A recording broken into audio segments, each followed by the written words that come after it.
Four people were gunned down in an apartment complex after a young man with a promising future throws it all away. Then, a father is gunned down in front of his family when they dropped on a family. For homicide detectives, their chance of solving a murder is cut in half if they do not get a lead within the first 48 hours. Some of the participants in this documentary are actors, and some scenes have been altered for dramatic effect. A caller called 911 around 1:20 p.m. in the city of Tulsa.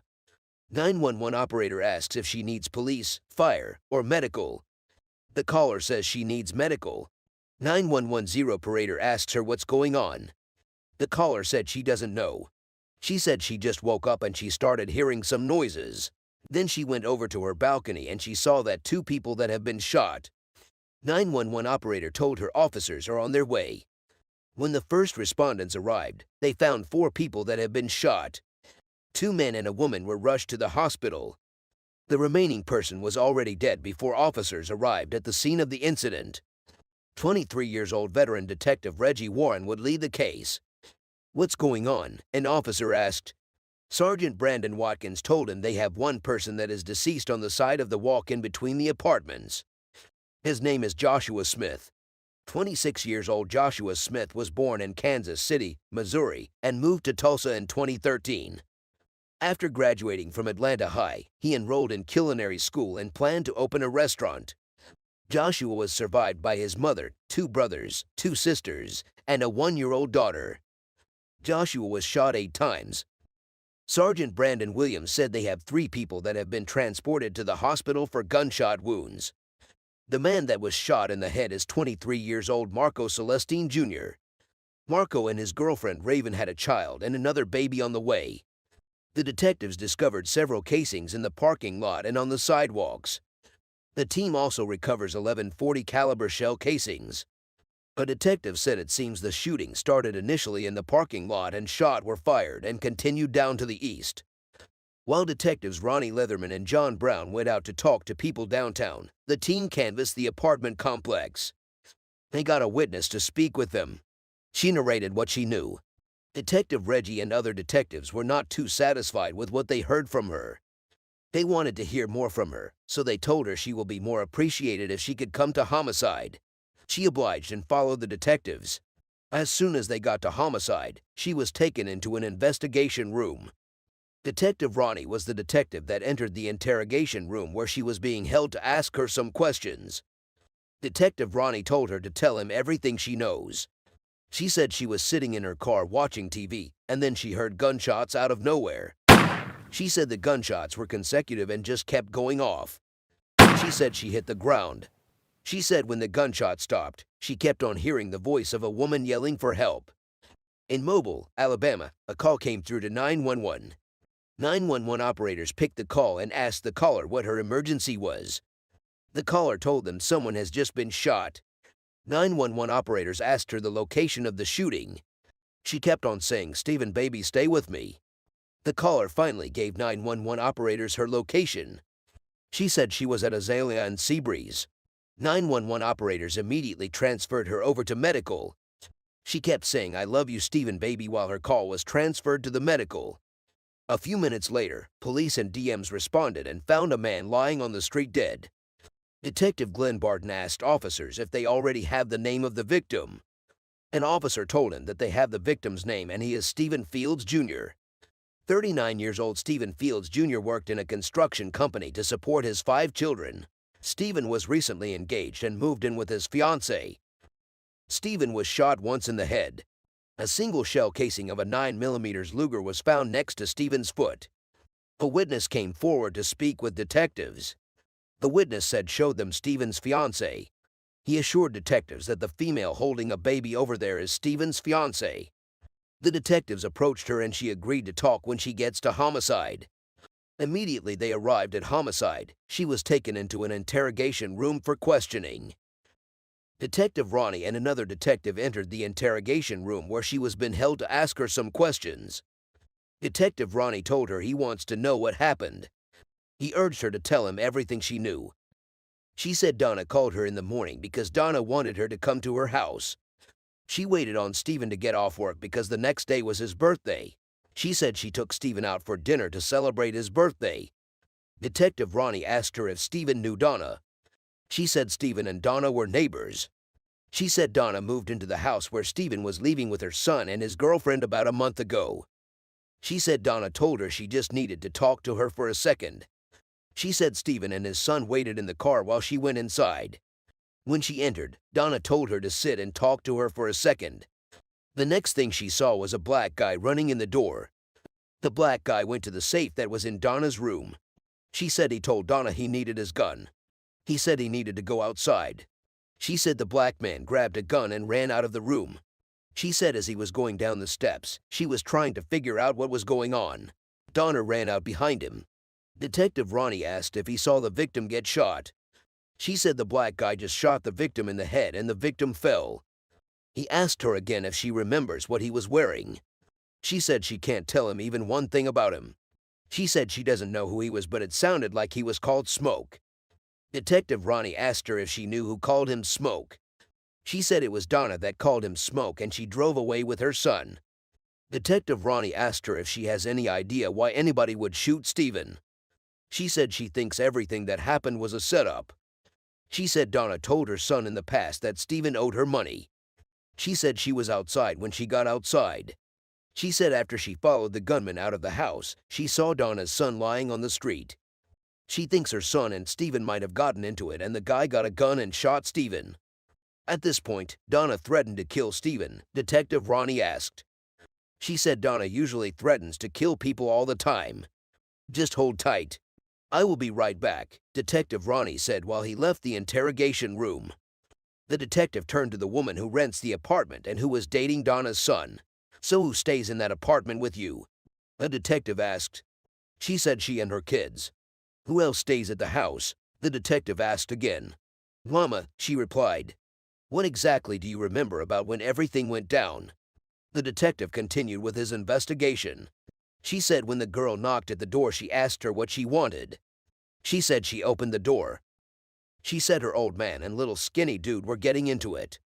She said while she was at the door, she saw Stephen and a black male fighting in the street. She said Mama ran out of the house. She ran past her. She saw Stephen and the skinny dude tussling. After that, she heard a firecracker.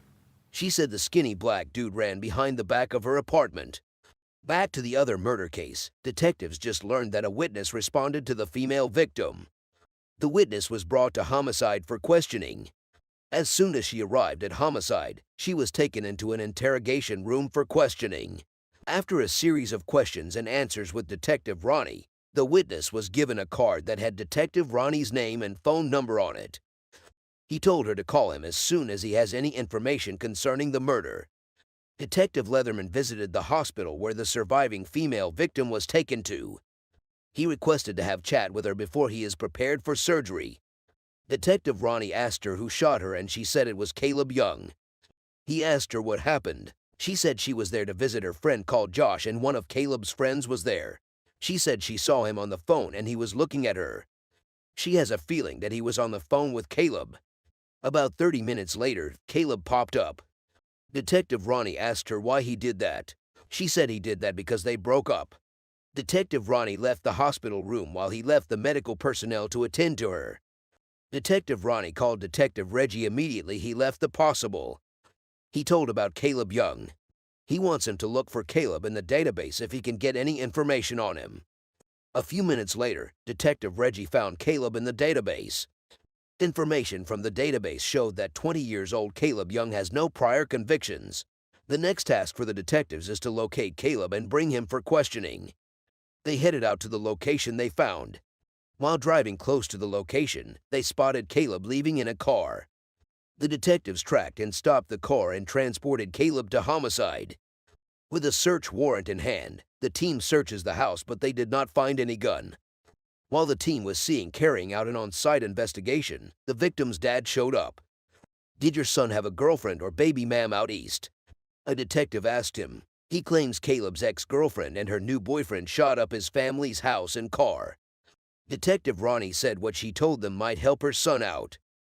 He asked if she will be willing to follow them. Definitely yeah, he replied. The detectives and left with him to homicide for questioning. Detective Reggie enters the room where Caleb was been held. "How are you, brother?" he asked. "Fine," Caleb replied. Detective Reggie introduced his partner called Detective Ryden to Caleb. Detective Reggie asked him if he needed anything like water or food. He said he is good. Detective Ryden said he has 4 people shot at the moment and he doesn't know why.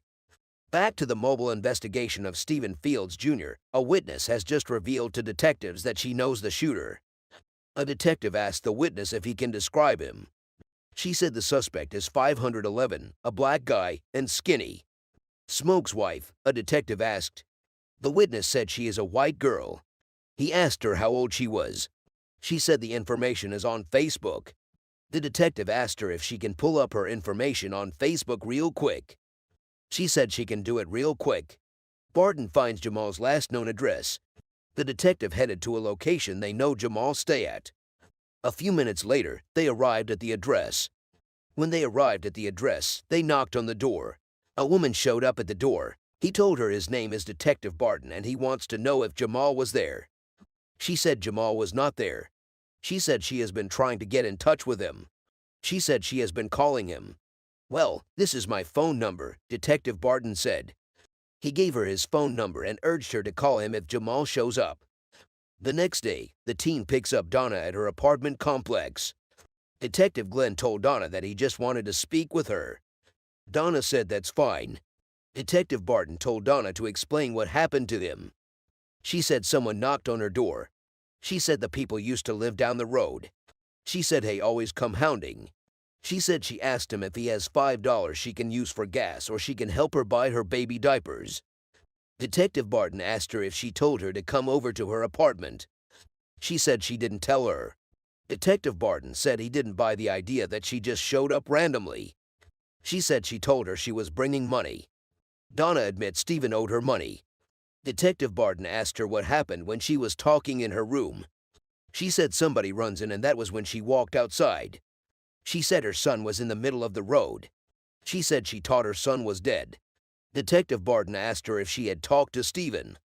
She said she hollered at Stephen. I asked him what he did to her son. He said Stephen came over to her son and pushed her down. She said he was irate. He was always screaming and cussing me. She said it was in the processing of getting up after he pushed her that she heard a gunshot. Then, Stephen fell. Detective Barton asked who was with him when it happened. She said it was Jamal. He asked her where the person went from there. She said she doesn't know where the boy would have gone to. Detective Barton asked her if she has ever threatened Stephen in any way. She said no. Detective Barton asked her if she does not feel somehow that Stephen dies the day he showed up at her place. In the quadruple shooting in Tulsa, detectives have just identified a suspect. The fugitive warrant squad has just brought in the suspected shooter Caleb Young. Caleb was taken to an interrogation room and prepared for questioning. Detective Reggie and Detective Ronnie entered the interrogation room to question Caleb. Detective Reggie told Caleb that he has been talking to his dad and his dad told him that he had a plan of joining the military. Caleb said he went to take his drug test today until all this happened. Detective Reggie told Caleb that he got information that somebody shoot his dad's house up. He asked him if that was correct and he said yes. Detective Reggie asked Caleb if he was around when the house got shot. Caleb said everybody was around. He said his sisters, his mom, his stepmom, and his father were all around. Detective Reggie asked him if he knows why anybody would have shot up that house. He said it was because he broke up with his girlfriend. Detective Ronnie said he guessed she has a new boyfriend. Caleb said yes. He said her new boyfriend shot up his house. Detective Ronnie asked him if he has ever met her new boyfriend before. He said he hasn't met him. He said about a month and a half ago, they called his phone talking about how they pulled up to his house. He said his ex-girlfriend and her boyfriend threatened him just a day before his house was shot up. Detective Ronnie said something triggered him today. He said his friend called him and told him she was at the apartment complex. He asked Caleb where he was at that time. He said he was up north. Detective Ronnie asked Caleb if he drives to the apartment complex. He said when he arrived at the complex, what was in his mind. Caleb remained hesitant and didn't want to talk for a few minutes. But after the detectives mounted much pressure on him, he finally agreed that he shot him. Detective Ronnie asked Caleb where everybody was standing then. He said they were all standing by the stairs. Caleb said he spotted his ex-girlfriend and her new boyfriend and he started shooting. Detective Ronnie asked him how far away he was when the shooting started. He said he was close. Detective Ronnie asked him if he had already determined that he was going to shoot anyone he sees with his ex-girlfriend. He replied in the affirmative. Detective Ronnie told him that he said he has never seen him before. Caleb said it didn't matter to him at that time. Detective Ronnie asked Caleb if he ever thought it was a good idea that if people shot at his house, he should call the police. Caleb said he already called the police and made a complaint. He said there was nothing the police were going to do if they came back and shoot up his house. Detective Ronnie asked him if he realized that some of the people he shot are those leaving in the complex who had no idea about whatever happened between him and his ex-girlfriend and her boyfriend. Caleb said he understood that completely. Caleb said people that know him know that he gets mad if someone messes with him. He said he just got to a point where he was never going to stop. Back to the mobile murder of Stephen Fields Jr., detectives need to know if a woman named Donna ever threatened him. Donna said there was no way she could take someone's life. The detective said he was not saying she took someone's life. She quickly interjected and kept saying no, no, no. The detective told Donna to stay put and he left the interrogation room. 4 hours later, detectives got a call from a tipster who gave them the location of Jamal. They tracked him down and brought him back to homicide. As soon as they arrived at homicide, Jamal was taken into an interrogation room for questioning. Detective Ronnie and Detective Jeremy were the detectives that will interrogate Jamal. Detective Ronnie asked Jamal if he needed anything before the interrogation will commence. He said he is okay and doesn't need anything. Detective Ronnie said he doesn't want to waste Jamal's time. He said he wants Jamal to tell him about what happened yesterday. He urged Jamal to tell him everything that he knows without concealing any information. Jamal said he was fixing his radiator in front of his apartment when Donna's son returned home. He said Donna's son went in and came back outside. He said Donna's son noticed an unfamiliar car that was parked in a parking spot that was reserved only for residents. He said when Donna's son asks the guy who he was, the guy asked Donna's son if he was the dude that his mother owed money. He kept repeating to Donna's son how his mother owed him money. He said after some minutes, the guy came out of his car and he said he was going to beat Donna's son's ass. Jamal said Stephen became estranged when he was confronted about his debt to Donna and hit her son. He said the next thing he heard was a bomb sound. He said when he looked back, he saw how Stephen's head hit the ground. It bounced back and hit the ground again. Detective Ronnie followed that question with another question. He told Jamal that he wants to know what else he did. Jamal said, like what in amazement. He asked Jamal where he got the gun that he used to shoot the deceased. Jamal said he got it at the safe. Detective Ronnie asked him if Mama had already left the room. He said they were already downstairs. He said he was the last person in the house. Detective Ronnie asked him what he saw when he got out of the house. He said he walked down the steps. He saw how he and Mama wanted to fight. He said he put Mama on the ground and he was already swinging on Mama. Detective Ronnie asked him what he did when he saw him swinging Mama. Jamal said he shot him. Detective Ronnie asked for a couple of minutes and left the interrogation room. Jamal Hamilton was charged with murder and he is awaiting trial. No one else has been charged in connection with the murder of Stephen Fields Jr. Fields Jr. Fields Jr.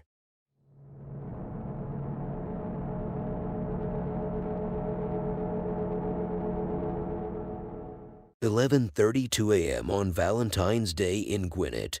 A call came through for 911 operatives.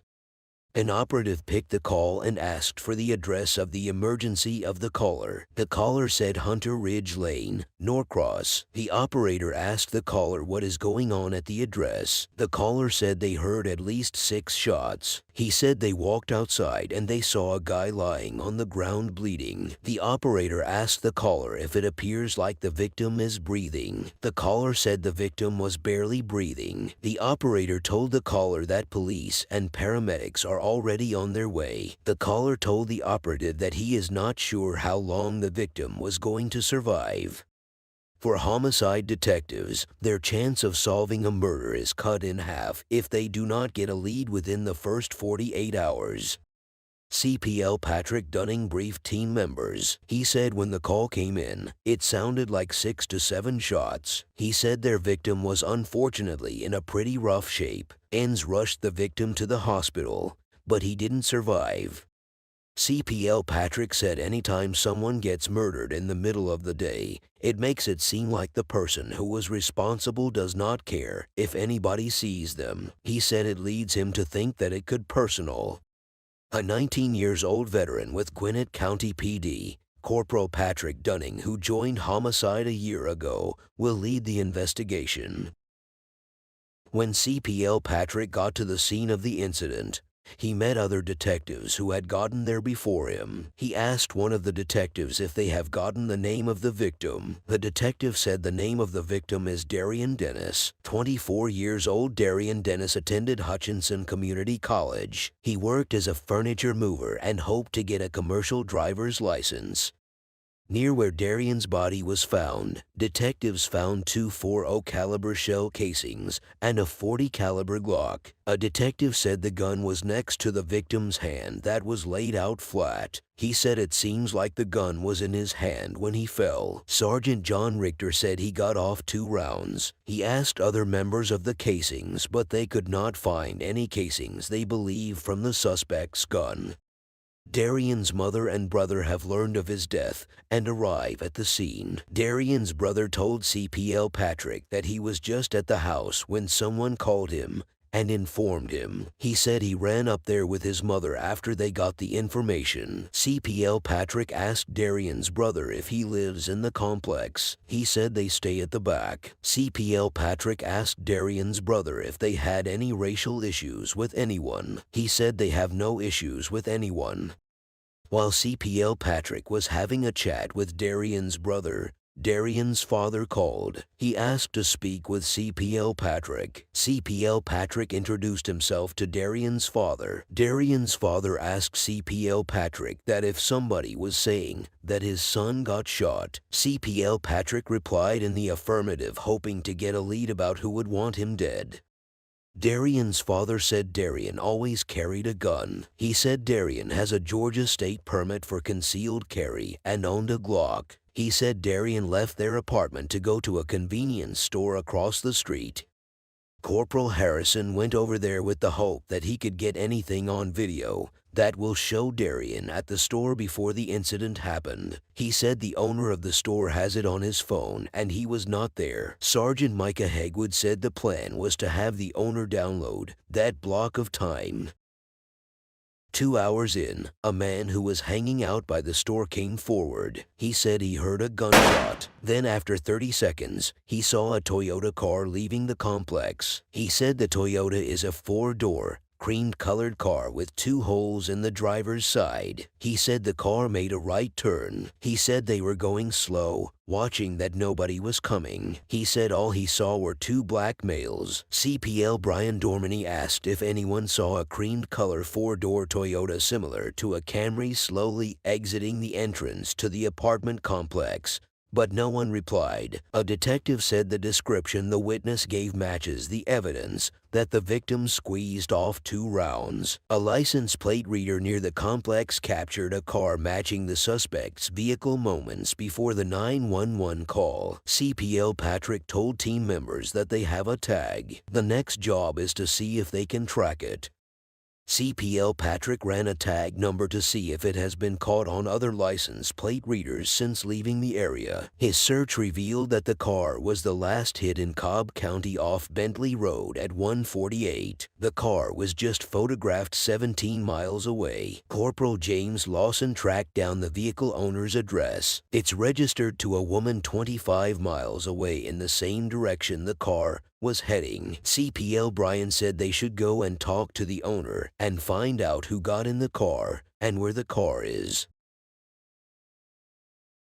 The team left the scene and headed to the address of the owner. While they were driving, CPL Patrick said they are hopeful that they can at least put their eyes on the car. But if they don't see the vehicle, they will at least have to track down the owner. When they got to the address, they found a Toyota at the side of the building that matched what they were looking for. It had bullet holes. CPL Patrick told the driver to pull over and stay very close to the apartment. He told the driver to stay in a position where they will have to drive past them to leave the complex. Corporal Brian Dominy and John Richter will keep their eyes on the Camry while Corporal Patrick and Corporal Lawson will cob the police headquarters to get a search warrant. Before they arrive, the suspect's vehicle left the complex and police stopped in a restaurant parking lot. Policemen told the driver to step out of the vehicle slowly. They told him to walk slowly towards the sound of their voice. The woman they apprehended is the owner of the suspect's vehicle. While officers took the woman to Cobb County PD for questioning,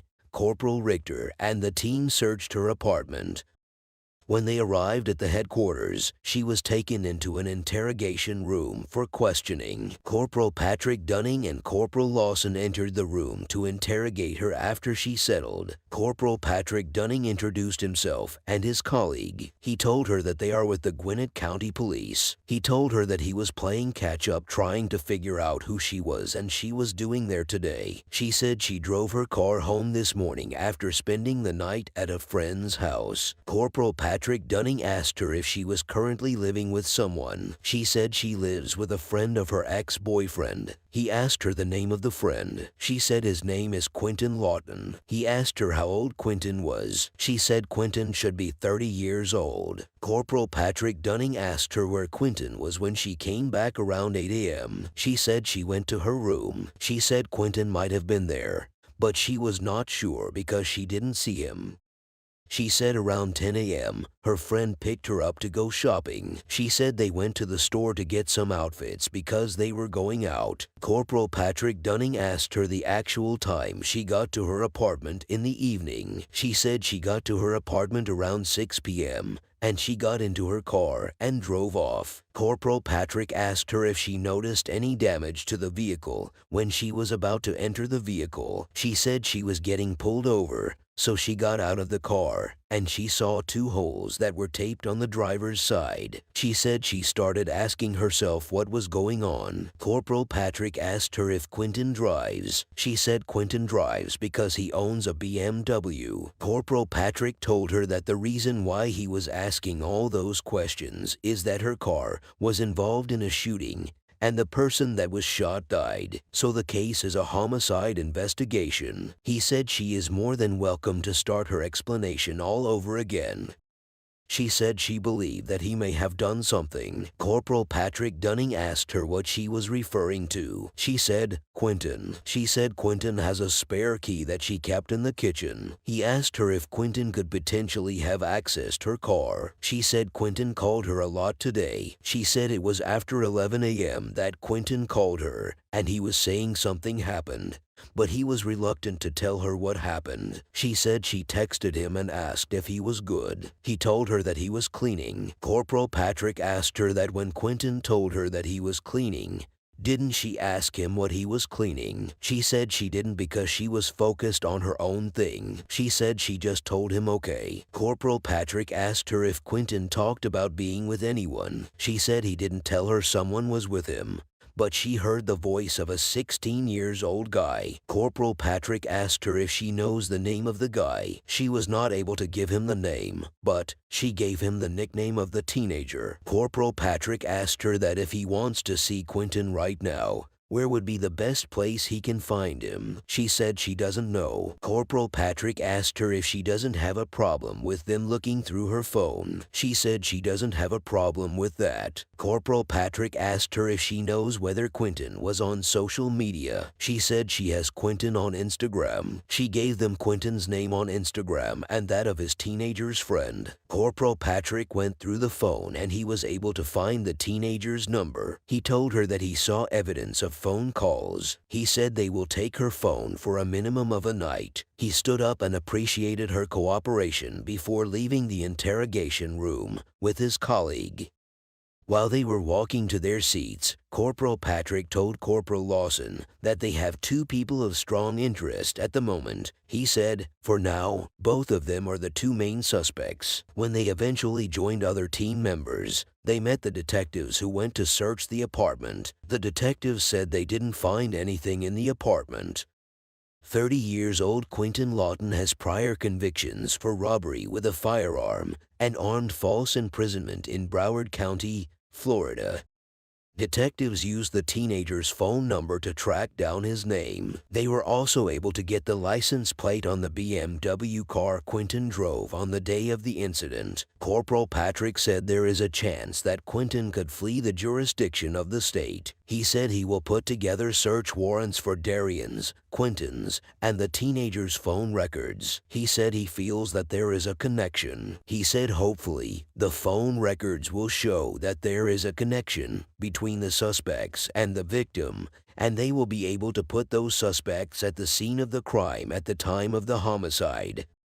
The next morning, as they wait for the phone records, a video from the convenience store near the crime scene came in. The video revealed that 5 minutes before Darian's murder, he came outside of the store and was going through his phone. It was not clear whether he was texting or making a phone call or listening to music. It was like he was supposed to meet someone at the store. A few minutes later, he walked off away from the building and headed towards his apartment complex. A tan car moved out of the building as soon as Darian moved out. The detectives identified the car as the suspect's vehicle. Corporal Harrison said it was almost like the car moved when it spotted Darian. The car pulled on a Peachtree Corners circle, turned right, and pulled left into the apartment complex. The video showed Darian walking into the apartment complex a minute before the shooting. That afternoon, detectives decided to search the suspect's vehicle. After the search, detectives believed that the shot was fired by the driver. They agreed to test all the evidence for fingerprints and DNA. With little else to go on, Detective Patrick looked through Darian's Instagram page with the hope that he can see any connections between him and Quentin or the teenager. He saw a picture of Darian standing in front of his old school teammates. He also saw a video of Darian rapping at an event, but everything he saw did not reveal any connection between Darren, Quentin, and the teenager. In the first 48, Gwinnett County Homicide responded to the murder of 24 years old Darian Dennis. They spoke to a witness who saw a beige Toyota Camry leaving the scene with bullet holes in the driver's side door. They interviewed the owner of the Camry, who said that a man named Quentin Lawton had access to her car on the day of the incident. They also discovered a video of the Camry and Darian at the crime scene moments before the shooting. 5 days after Darian was murdered, Corporal Patrick said there has been a delay in the return on the cell phone records. He said that unfortunately, they are to the mercy of the cell phone companies. He said the longer the delay, the more time the two suspects are out there. He said it is a very dangerous situation. A few days later, Corporal Patrick got a cell phone dump on a registered owner of the vehicle that the suspect was driving. Their FaceTime message was at 11:55. 13 minutes after the murder, Quentin FaceTimed the woman who owns the suspect's vehicle. Corporal Patrick looked at the internet search history of the owner of the vehicle. He found out that she searched for a body repairs shop near her at noon. At 2:30 in the afternoon, she researched Bath and Bay Works. She also researched Gwinnett County. She found the Gwinnett Police Department Twitter feed and she clicked on it. And the headline was "Police are investigating the murder of a man who was shot at Peachtree Corners." He said she knew about everything when she was first invited. She was feigning the surprise she had on her face. Corporal Patrick said their next goal is to have a conversation with her again and see what more information she can provide them. He said hopefully the conversation would lead them to obtain an arrest warrant for Quentin. A week later, she was invited back to headquarters. Corporal Patrick told her that he wanted to let her know about what was going on in the case. He told her that they have recovered physical evidence out of the car. He said he would like to rehash some things. He asked her if Quentin came to her physically when he wanted to go out in her car. She said he came to her physically. Corporal Patrick said she didn't tell him that back on the 14th. He asked her if Quentin told her where he was going with the car or what he wanted to use the car for. She said he didn't tell her. Corporal Patrick said, so Quentin does whatever he wants with her car, and then made a couple of phone calls to her. She said yes, but he was panicking and he said someone tried to rob him and they shot the CR. Corporal Patrick said what she was telling him now was different from what she told him when she was first invited. Corporal Patrick told her that they did a search warrant on her phone. He said that, at one point, she started searching for what happened. She said she did. He asked her how she knew where it happened. She said when they were getting ready to leave, they saw Quentin in her car. She said 4 hours before she was stopped by the police, his friend picked her up, and they ran into Quentin when he was trying to return her car. She said when she went to the car, Quentin told her he was at Peachtree Corners. Corporal Patrick said so she started googling Gwinnett County Peachtree Corners. He asked her what she saw. She said she saw that there was a homicide. He asked her if she asked Quentin who shot who and did Quentin give her an answer. He said he wants to know what Quentin said because there was more to this because she didn't tell him everything the first night, and she is still not telling him everything again. She said she has told him everything she knew. She said she has nothing to hide. Corporal Patrick said just to make sure that he is clear, Quentin told her that he was on Peachtree Corners Circle and somebody tried to rob him, and her car was shot up. She said yes. She said Quentin told her that his teenage friend was in the car. Corporal Patrick asked her where she thinks Quentin will be. She said Quentin might be staying with a female friend. He asked her if she knows the address. She told him that the address is on her phone. Corporal Patrick went through the phone and found the female friend's contact information. He told her that he needs to get back to work, and he left the interrogation room. When Corporal Patrick joined his teammates, he told them that he still thinks that she is holding back, but the big takeaway from the interrogation was that she gave him a story that Quentin told her. He said Quentin concocted the story that he got robbed and that her car got shot up. He said obviously, the physical evidence does not necessarily match. He said they believe that the damage to the vehicle came from gunshots that were fired from inside the car. He said the next steps are to reach out to Quentin, then the teenager, and see if they are willing to provide any kind of statement as to about where they were and what they were doing on the day of the incident. 24 days in, with still no phone records on Darian or the suspect, Corporal Patrick reached out to Quentin, but he did not respond. He said he thinks Quentin was not going to call back. Detective Harrison said Quentin might talk to Corporal Patrick, but the only way he was going to get him there is with an arrest warrant.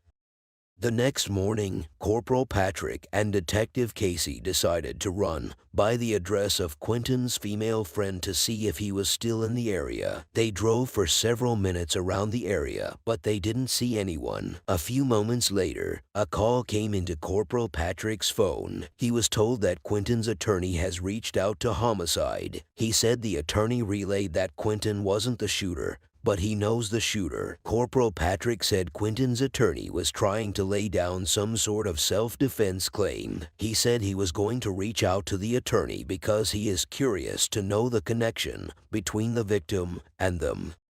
2 days later, Corporal Patrick gets Quentin's story from his attorney. He was able to confirm that Quentin was involved in the incident. The attorney said the story Quentin told him was that he was driving the juvenile over the Peachtree Corner to go see his girlfriend. It was Valentine's Day, so he had flowers and other stuff. They claimed that they got lost and flagged the victim to ask him for directions. The victim started freaking out on them, and he hot agitated very fast. He immediately pulled out a gun and gunshots were exchanged. Quentin is claiming that he wasn't the shooter. Corporal Patrick said it looks to him like the driver was holding the gun. He said Quentin's story just doesn't make sense to him. He said it looked to him that Quentin was prepared for more than a date. He said if they could set up a time for Quentin to come in for a formal interview, they could get more from him. They reached out to the attorney and he agreed to bring Quentin to homicide for a formal interview in 4 days. Corporal Patrick told his team members that he will allow Quentin to tell his story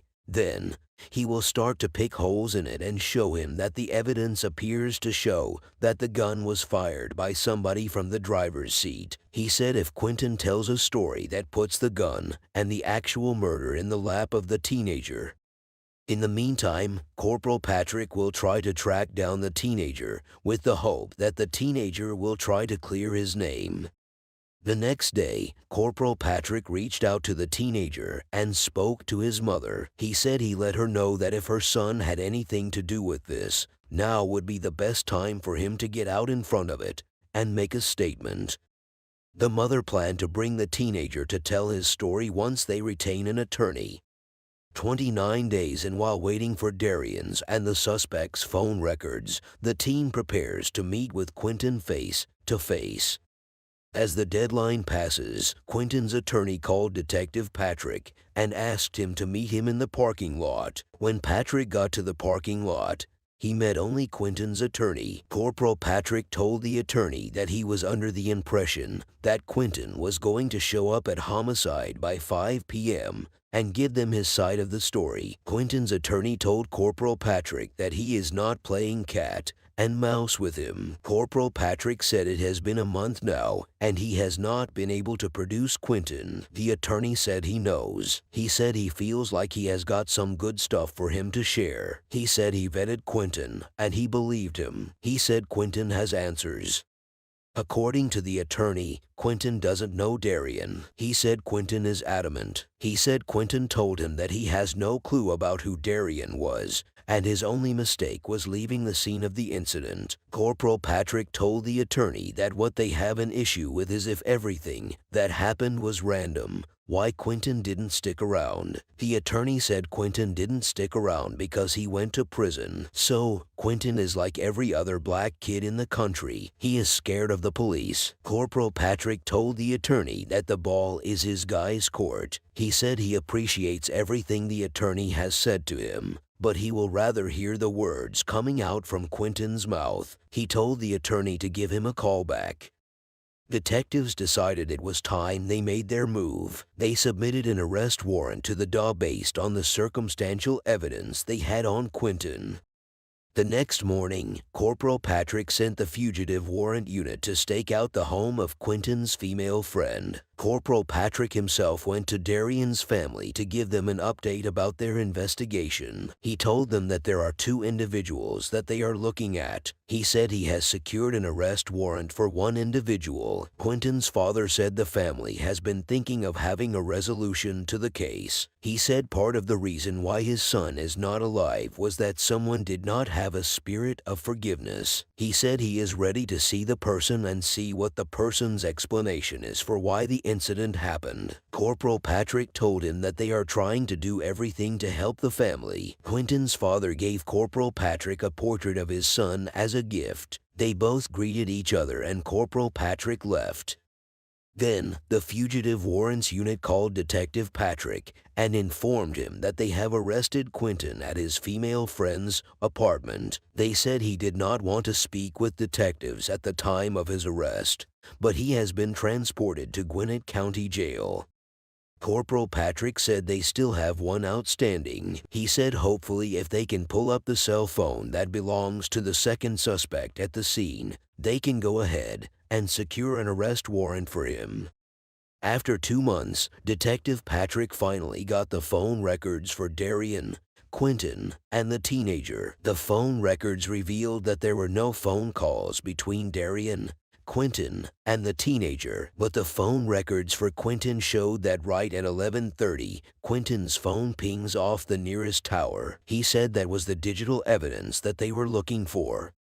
The phone records of the teenager revealed that between 10 a.m. and 10:45 a.m., the cell phone was pinging off the tower in Marietta. He said they didn't get additional pings because the phone was not in Gwinnett County and it wasn't in use. He said that does not exclude him from their suspects list. He said it's going to go for trial, and they will see where it takes them to. He said there will be a backstory that Quentin is going to tell. He said maybe when that happens, they will be able to turn the page.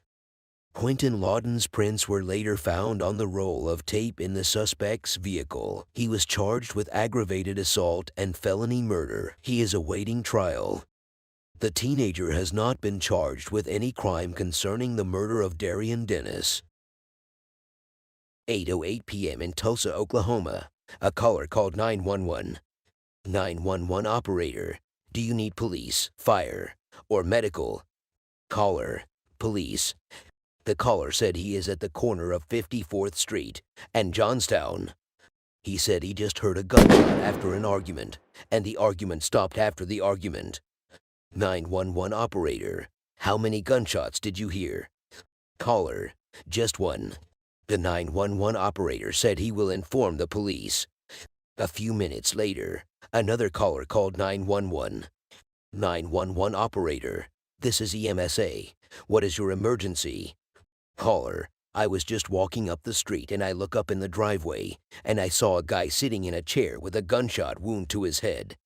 911 operator. Is there more than one wound? The caller said he just saw one that is coming out of the man's head. 911 operator. Okay. Caller. God. 911 operator. Is he still breathing? Caller. Yes.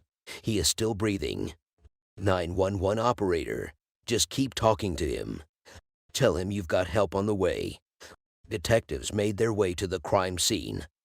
They found a man lying wounded with gunshot wounds. Is he bleeding via a gunshot wound? A detective asked. Yes, another detective answered. Detectives said the victim is in grave condition. He should be taken to St. John's Hospital. For homicide detectives, their chance of solving a murder is cut in half if they do not get a lead within the first 48 hours. Detectives are heading to North Tulsa. There was a black male that was shot at the front of his residence. Health officials have been working on him, and detectives just got a word that unfortunately, he died at the hospital. Victim seated in his chair, a detective asked. Yeah, someone replied. He said apparently when they were out there, he had a hospital bracelet worn with the name Sidney on it. The victim did, a detective asked again. The victim did. He replied. 55 years old Sidney Ray was born and raised in Tulsa. After earning a bachelor's in communications, he served in the Army for a year and a half before being honorably discharged. When he returned home, he attended truck driving school and worked as a landscaper. He was survived by his mother and 3 children. A detective said he believed that Sidney was shot. He said he was shot once. He said the bullet didn't pass all the way through but stayed in his head. Sidney was shot once on the right side of his head. A detective at the crime scene said he is not seeing any blood spatter on the wall or anything. He said what this tells him is that Sidney was probably leaning forward when he was shot. In the course of searching the crime scene, a detective saw a 9mm casing and 2 different types of cigarettes. So, who else lives in this house? A detective asked. No one answered the door. Another detective replied. A female detective at the crime scene said she has talked to the person that owns the house. She said the owner of the house told her that Sidney and 2 other people lived in the house. She said she gave her the name of the 2 other people. Perfect, a detective answered. Patrol learned that Sidney's housemates have been out of town for 4 days. What this shows is that Sidney was at home alone when he was shot. Only the neighbor who called 911 would be able to provide some information that can give detectives a lead. Detectives have a witness. She said she hears Sidney arguing with someone moments before the shooting, but she didn't hear what they were saying. She said she heard the suspect talking to someone. Like shoot him, a detective asked. Yeah, just like that. She said after that, she heard a gunshot and everything just went quiet. She said she looks out her window and she saw 2 black males.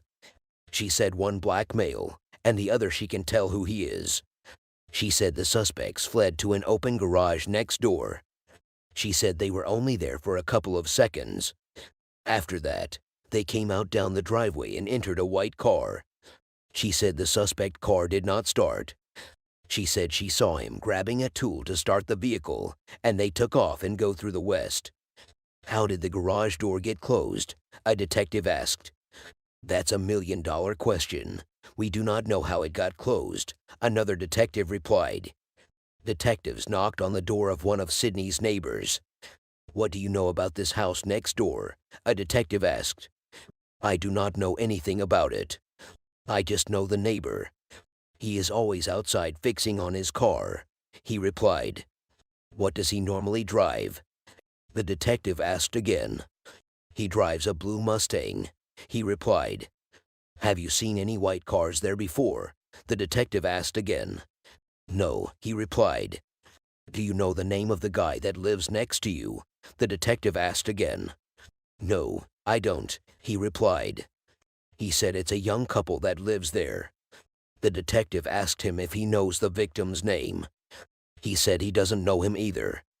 The detective asked if he has seen a neighbor associate with the victim before. He replied in the affirmative. The detective said he was going to leave his number with the neighbor. He told him to call him if he happens to hear something. The detectives think they might have to search the garage. They cannot search it immediately, though, because they need a warrant from a court of competent jurisdiction. 2 hours in, Sergeant Brandon Watkins speaks to Sidney's brother and sister-in-law who were away on vacation. They said they heard from a neighbor that Sidney was shot. Sergeant Brandon told them that Sidney was taken to St. John's Hospital after he was shot. But unfortunately, Sidney died. Sergeant Brandon asked them if they knew anybody that Sidney was having any kind of trouble with recently. They said they do not know anyone Sidney was having any kind of trouble with. Sergeant Brandon ended the call after thanking them for speaking to him. Sergeant Brandon told other officers that Sidney's brother and sister-in-law told him that Sidney was shot in his chair at that residence on the 15th of May last year.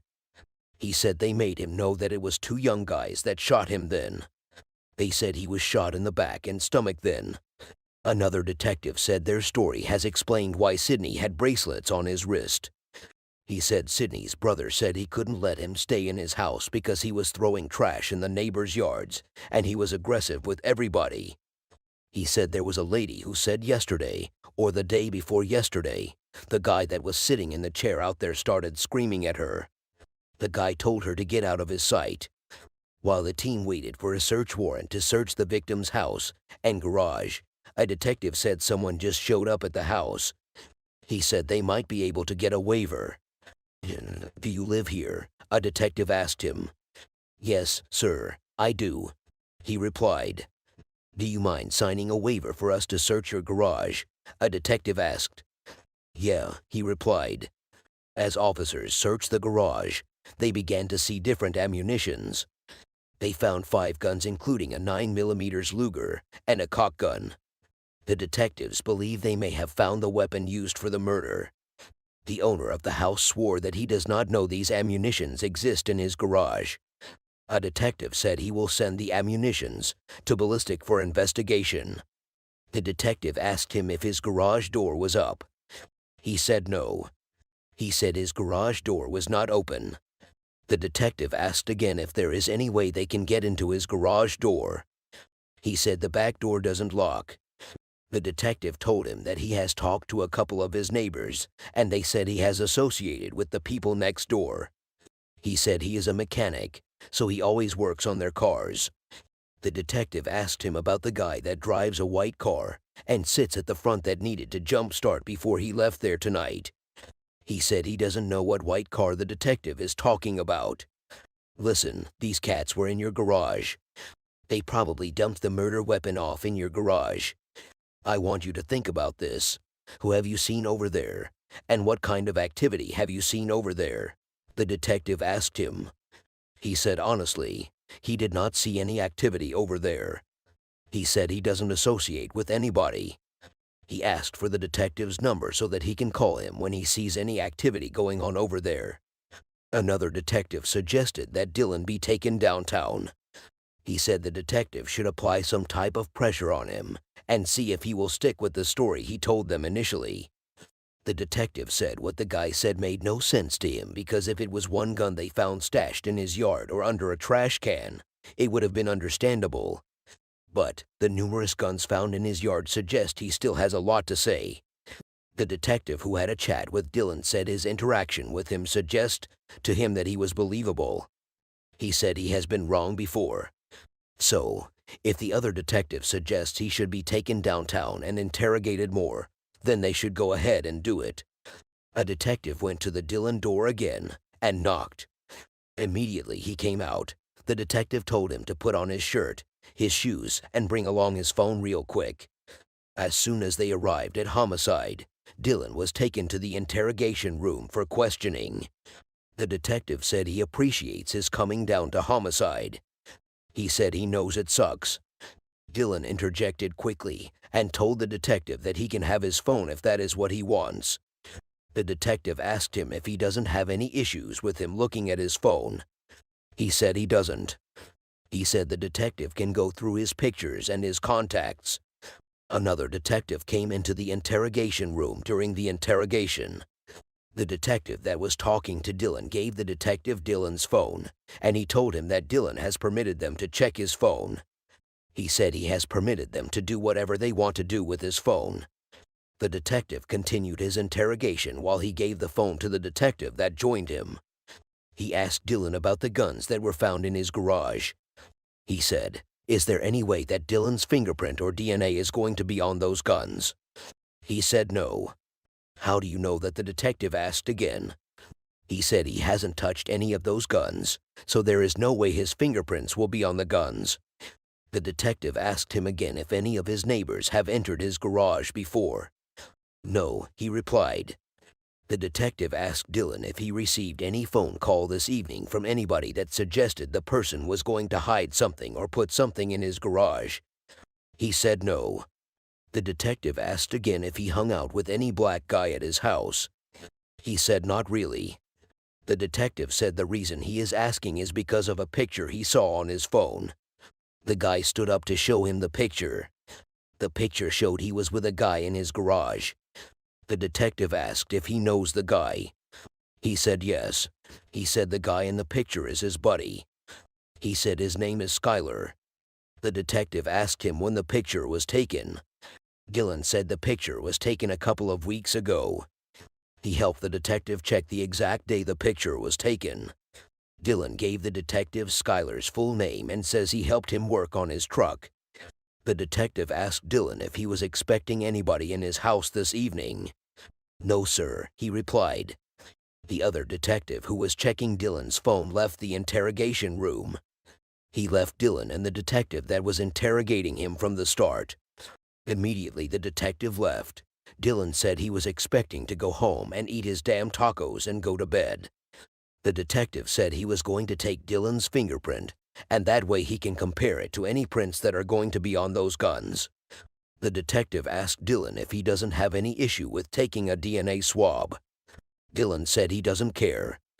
The detective left the room and told Dylan that he will be right back. The detective that checked Dylan's phone said he was not feeling him. He said he feels if Dylan knows anything he would have told them. Detective Reggie asked the detective that interrogated Dylan if he mentioned a black male known as Skyler. The detective said he did. Detective Rogers said he blew that up. Detective Reggie himself made his way to the interrogation room to interrogate Dylan. Detective Reggie, "Hey, you look tired, man. Let me ask you something. Is Skyler your friend?" Dylan, yeah. Detective Reggie, "You said he is a black male." Dylan, "Yeah." Detective Reggie, "Okay. Where does he live? Do you know?" Dylan, "Out west. We go to school together." Detective Reggie, "What school?" Dylan, "Central." Detective Reggie, "How old is Skyler?" Dylan, "I'd say 27. Detective Reggie, "Okay." During the interrogation, Detective Mark Kennedy received a call from Dave. Dave went through Dylan's Facebook page and found the Skyler he was talking about. The information on Dylan's Facebook page shows that Dylan is a white male.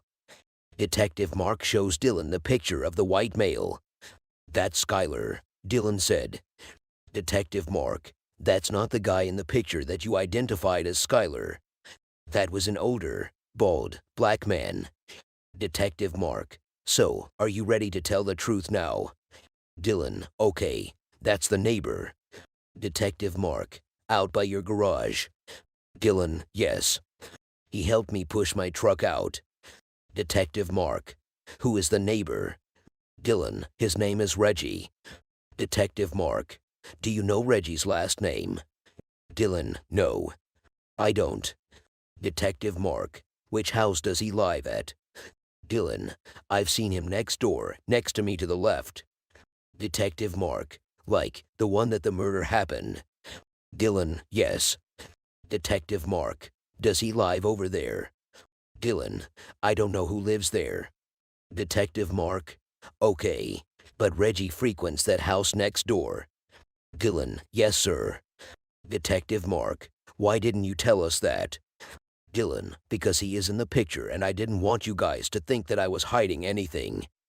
Detective Mark, but you are. Detective Reggie, we know you are scared to death right now. Dylan, oh, I am scared to death right now. Detective Reggie, we know. Dylan, you guys see this right now. Detective Reggie, we know that. Detective Reggie, all my partner is trying to do is to get out why they did what they did. He is trying to solve a murder, bro. Somebody lost their life today. Dylan, I know buddy. I want somebody to find out who shot them.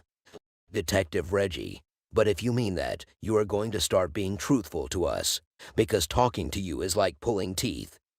Detective Mark, you are making it worse for yourself. Leave the fear out of this. Stop the fear. Dylan, okay. So, I was not at work today. I was inside for about 95% of the day. I decided to go outside and roll a blunt. I opened my garage door. I heard, boom. It was a bang. I stopped rolling the blunt.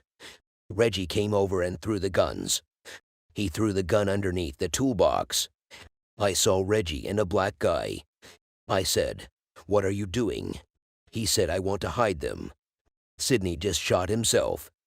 I said, "Dude, I am getting out of here." He ran out. I locked the doors. I got in my car and I left. Detective Mark, what did the other guy look like? Dylan, he was a black guy.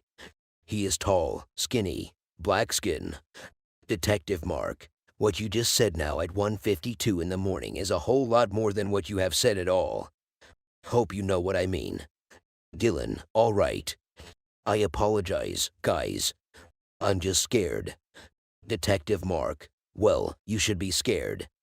You made me look like a fool because I believed in you. Dylan, give me a minute. Detective Mark, sit tight. Detective Mark came out of the interrogation room after he chatted with Dylan. He narrated what happened in the interrogation room to other detectives. Dylan identified Reggie. He stated that Reggie said Sidney had shot himself. He said that is unlikely based on the fact that there was a loud argument that was going on before the incident happened. The team searches for Reggie on Dylan's Facebook page. Here it is the detective who searched said. He found a picture that looks like the guy in the photo from Dylan's phone. He found Reginald's last name. His last name is Sutton.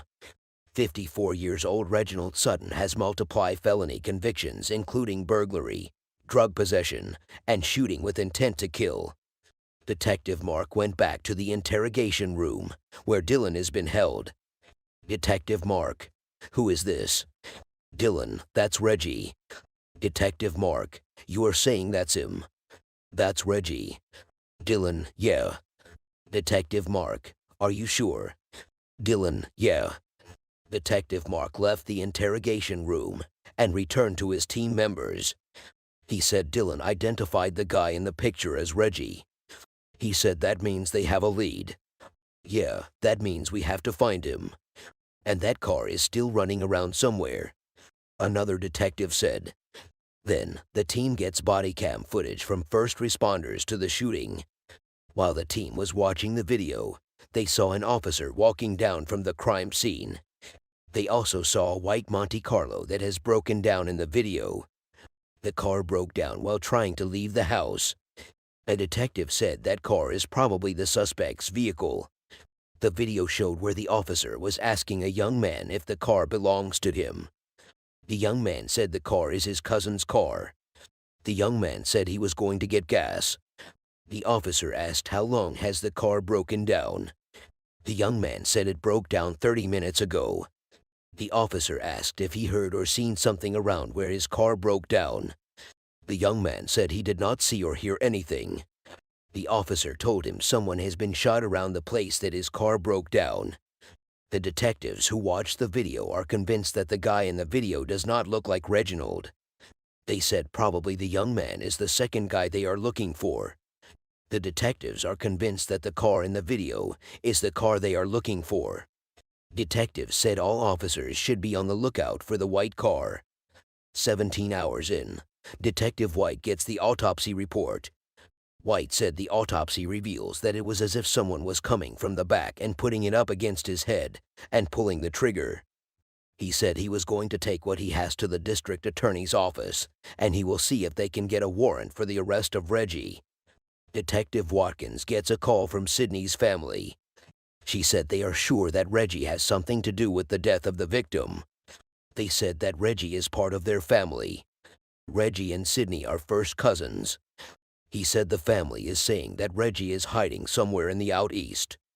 After some minutes, Detective White got a phone call from the district attorney's office. He said they have been able to secure an arrest warrant for Reggie. With an arrest warrant in hand, the team hits out the east of Tulsa searching for Reggie Sutton and the white Monte Carlo. The team hits all the streets in the east, but there was no luck. After hours of searching, Reggie turns himself in. Reggie was taken into the interrogation room for questioning. Detective White, I know you are going through a lot right now.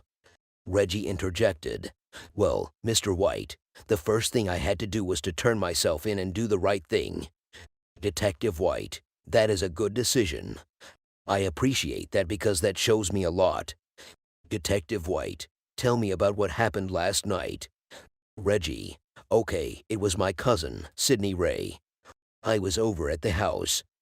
Sydney Ray does crack and he gets on it and starts fighting people, chucking bricks at people, cursing people. He's kind of crazy, you know. So, I said this is my first cousin. First of all, Mr. White, let me let you know, his mother and I are sisters. He started yelling and woofing, and that's how he does. So, I say, chill my cousin.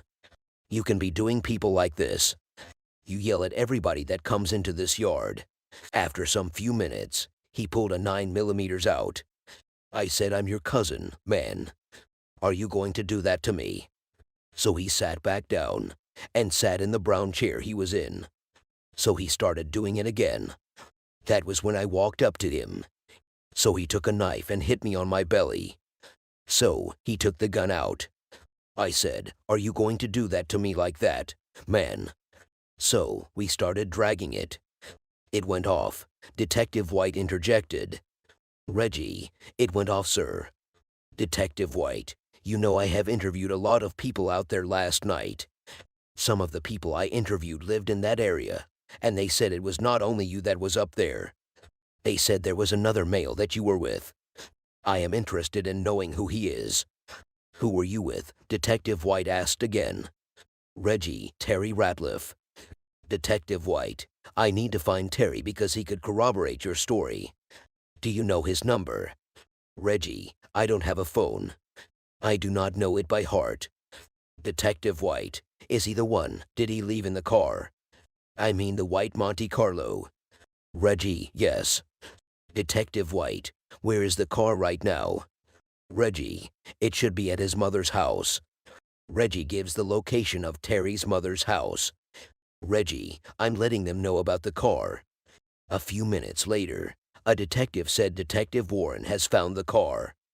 He said when they went and knocked on the door to get permission to tow it off the property, a guy answered. The guy that answered was Terry. Terry agreed to talk and he was brought to homicide. When Terry got to homicide, he was taken into the interrogation room for questioning. Detective White and Detective Kansas Corps entered the interrogation room. Detective White, just tell me the truth, that's it. Terry, I'm fixing to tell you. Terry continued. He said Sidney was right there. He said when Sidney smokes some dope, he usually gets irritated and starts talking a little noise about people. He said Sidney got up in Reggie's face at one point in time, and Reggie also got up in his. He said before he knew it, Sidney was sitting down, and Reggie was all over him. He said Reggie was getting ready to whoop Sidney. He said Sidney scratched him a little bit. He said Reggie came to him and showed him a scar on his stomach. He said that was when Reggie told him to hand the gun over to him. He said he didn't want to give Reggie the gun, but Reggie intimidated him. He said he handed the gun to Reggie.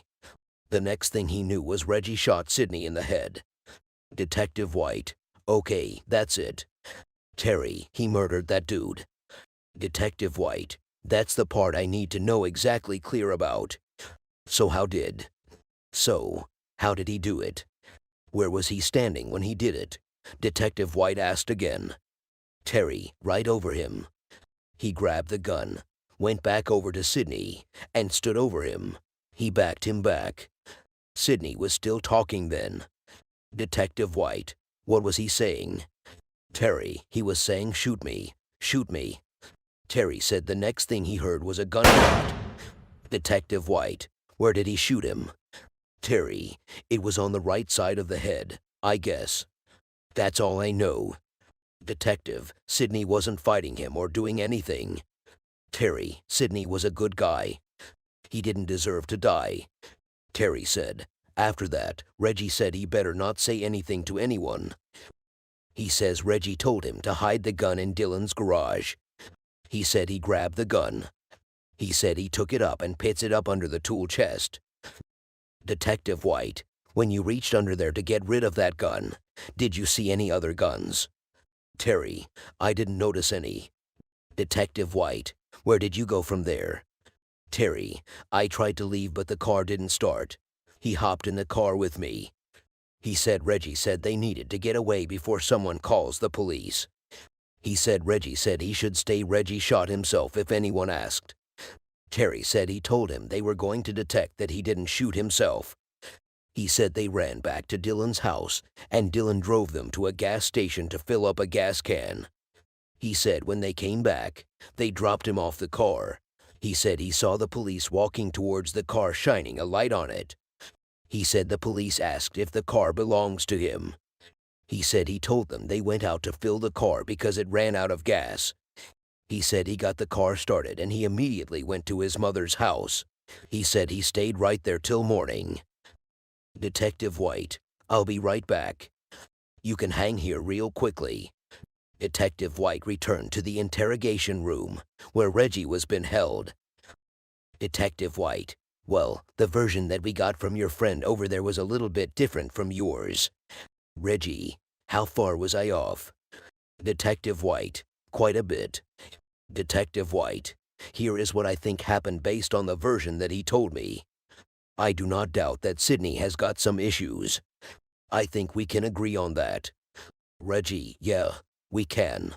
Detective White, I've heard about how he is kind of so forth, and I think he was probably running his mouth to you and being disrespectful. Reggie interjected. He showed the scar on his stomach to Detective White. He said that was when Sidney stabbed him. Detective White, that was what pissed you off. Reggie, pissed the out of me. Detective White, then, you decided to handle it, and it went too far. Reggie, yeah. So, what will I be charged with, Mr. White? It could be no self-defense for what he did to me, could it? Detective White, no, I don't think so. I think that it raises it to another level. Reggie, I understand. Less than 24 hours after Sidney was murdered, Detective White solves his case. Reginald Sutton subsequently pleaded guilty to first-degree manslaughter and was sentenced to 25 years. Ballistics testing confirmed that a 9mm pistol in Dylan's garage was the murder weapon. None of the other guns found in the garage were determined to be involved in the murder. Dylan later admitted to helping Reggie and Terry flee the scene. Dylan and Terry were not charged in connection with the case. 9 months later, Sydney's family remembers him. How many murders happen every day across the globe? Is it the police or the government's fault, or the blame goes to someone entirely different? What do you think? When it comes to crimes, there's a lot of questions, but not so many answers. So many unsolved crimes, so many lost people that were never seen again, so many broken hearts left. This story begins on a very cold night in January, Tulsa, Oklahoma. Life is so unpredictable, even at 1:45 a.m., when you must be warm in your bed having your best sleep, excited for what tomorrow brings. Little did we know that the world would wake up with terrible news: other murders. 3 people were murdered, a 58-year-old black male called Kenneth Sellers and a 52-year-old woman along with her 28-year-old son. Where can we start? Just like every crime story, even this story begins with a 911 call. On the north side, a man in the neighborhood where the murders took place heard a woman screaming and noises of gunshots. He decided to call and explain what he heard. After some time, the police arrive at the place where the shooting happened. They decide to not waste time and get in the house as fast as they can, in case someone needed help. Unfortunately, there were 3 victims. When the police got in the house, they noticed that the victims weren't standing in the same room when the murder happened. It looked like they died exactly where they were before the tragedy happened. Almost like execution style, said the police officer. However, each of the victims has a name, each of them has a story. The first victim was standing by the door, the youngest one, the son of the mother, a 28-year-old, named Thomas. He attended Central High School in Tulsa. He was self-employed. He was shot in the chest and his head. The second victim noticed was murdered in the hallway, the 52-year-old woman, shot in her chest. The house was owned by the mother and her son. They lived together. The 58-year-old victim, called Kenneth Sellers, was the last one to be seen by the police. He was murdered in the bedroom of the house. He was on his knees next to the bed. He, too, was shot in the chest and his abdomen. We can surely say that Kenneth and the woman might have been in a relationship together. His sister confirmed it and told us that he was staying there for a whole week. Kenneth Sellers was born and raised in Oklahoma. He worked as a welder for over 10 years. He came from a big family, the youngest of 5. Kenneth, unfortunately, leaves behind 6 children and 9 grandchildren. I'm pretty sure he is very missed. When the police arrived at the house, they noticed that both doors were open. The front door of the house and the back door of the house. The back door of the house didn't look like it was forced to be opened. It seemed that the one that got in pretty easily and knew his intentions. The house was in terrible condition. It's quite the mess, Sarge, says the police officer. In the back of the house, the bedroom had been tossed. The killer, who came into the house, was for sure looking for something he knew that it was there. Perhaps something he owned, something that was borrowed from him. There were clothes, blood everywhere. The drawers were out. What were they looking for? There were a bunch of empty plastic bags on the floor. I guess they took for what they were looking for: drugs. There was some blood in the bed, in the pillows. There is a casting there too, said the police officer. Detectives believe that the young 28-year-old victim was shot in the right side of the bedroom. Then he ran out of there while rubbing up against the wall as he is going. The wall had blood prints. Then he ran over to the living room, where he collapsed and died there. As they were going around the house, the police officers saw that there were castings all over the house. There were 9mm shell castings. As the team was searching for fingerprints and DNA samples, the rest of the team got informed that the neighbor that had called 911, that heard someone scream so loud, that was the 28-year-old victim's girlfriend. She was already transported downtown to be asked questions about this tragedy. She might know something. She might even be the killer itself. We're about to find out. The girlfriend of the victim has a child, a 5-year-old, a daughter. She left the child to her sisters to babysit. She was the first one to get questioned about this whole situation. The police hoped that she would say something useful. And there she was. She looked scared. She was shaking. Her voice was shaking. The first thing that came out of her mouth was, "Why did they do that to my baby?" She was talking about her boyfriend, the young victim, Thomas. The only thing she seemed to care about was if they are dead or not. She goes, "Can I ask you one thing? Are they dead?" And when the police confirmed that they are dead, she busted into tears immediately. The officer said, "I'm sorry for your loss, but we don't even know what relationship you had with the victim." She explained while crying that they had been dating a couple of months and that he used to sleep multiple times over at her house. That night the victim was staying at her apartment. The officer said, "What happened?" She started telling things in detail, as if the victim has said to her, "I want you to go with me so we can go get stuff from the house." The girlfriend said no because it was too late. They had to lay and sleep. But the girlfriend said that she does her washing at the victim's house. She said she washes her clothes and her baby's clothes there. So, she had to take some laundry from the victim's house and agreed to go without asking too much. The 28-year-old victim, Thomas, told to his girlfriend that his friend Melvin is coming too. The police officer asked her about this guy named Melvin. She said they were friends. Well, that they recently became friends. She says that Melvin used to always steal from her boyfriend, the victim. She says he came to her apartment. The police officer asked her about her daughter and who she was at the moment with. She said she left her child with her sister and her sister's boyfriend, saying that she isn't her blood sister, but she stays directly right across the hall from her apartment. The police officer asks, "So this Melvin comes at your apartment, picks you and your boyfriend, and you go where?" She answers with no hesitation, "We get in the car, me, Melvin, and my boyfriend. There was some other dude that I've never seen before," she says. Detective Mark Kennedy asked her, "What was the purpose of this ride? Tell us." She said that she had no idea.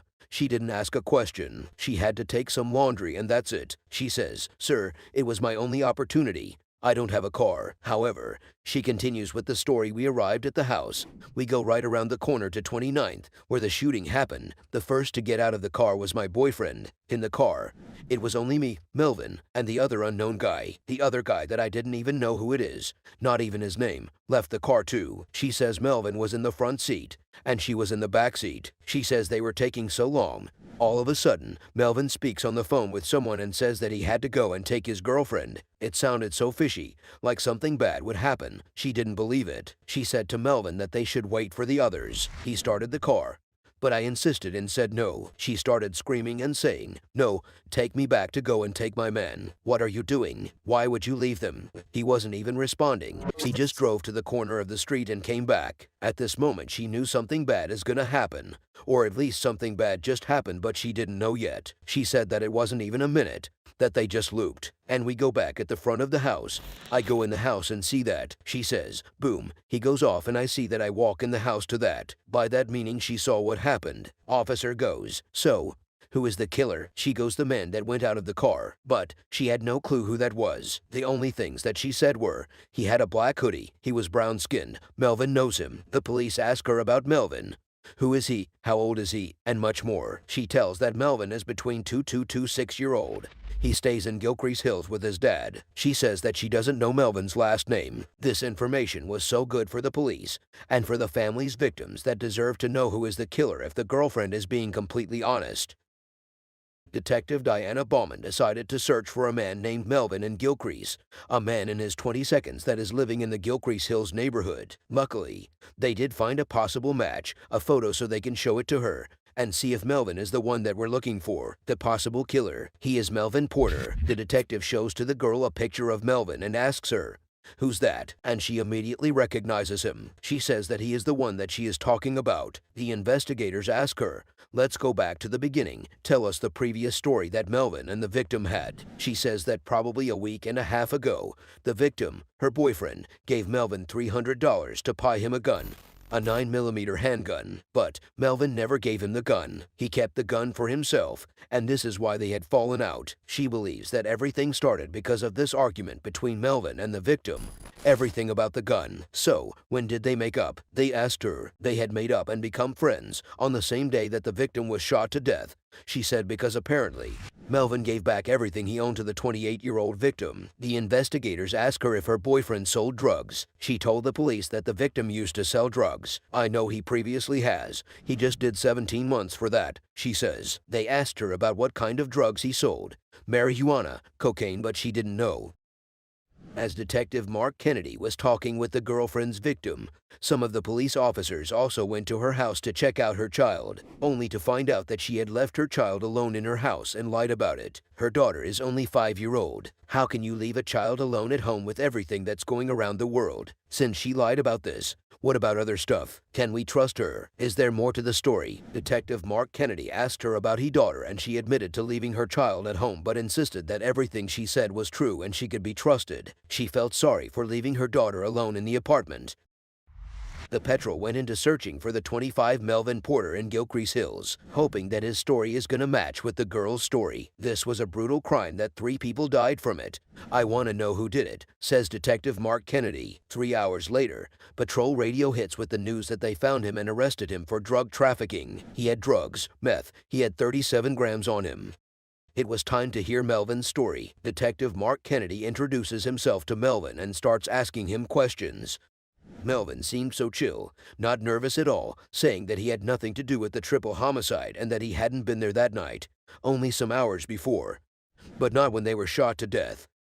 He tells that he was there that day, at the victim's house, and told who it was there, his friend, his mom, and Thomas's mother's boyfriend. He says that Melvin and the victim were childhood friends. Melvin explained what kind of car he was driving, Ford Focus, what hour, and where he went next. When the police told him about what the victim's girlfriend told him, he just laughed and said that it wasn't true. Melvin said, "That's stupid. I don't care what she said to you all. I wasn't with her that night." He doesn't seem to like the victim's girlfriend. The detective notices and asks him what's your problem with her. He kept saying how she always used to steal from the victim, how she always used to be high on drugs, how she always used to stalk behind the victim's back. The detective asks Melvin if he has ever bought a gun for the victim, as the girl said. But Melvin said no. He said that he bought the gun for himself. "Where's the gun?" asks Detective Kennedy. Melvin said that he took the gun to clean it, saying that he has the receipt too. The detective asks him when was the last time he was in contact with the victim.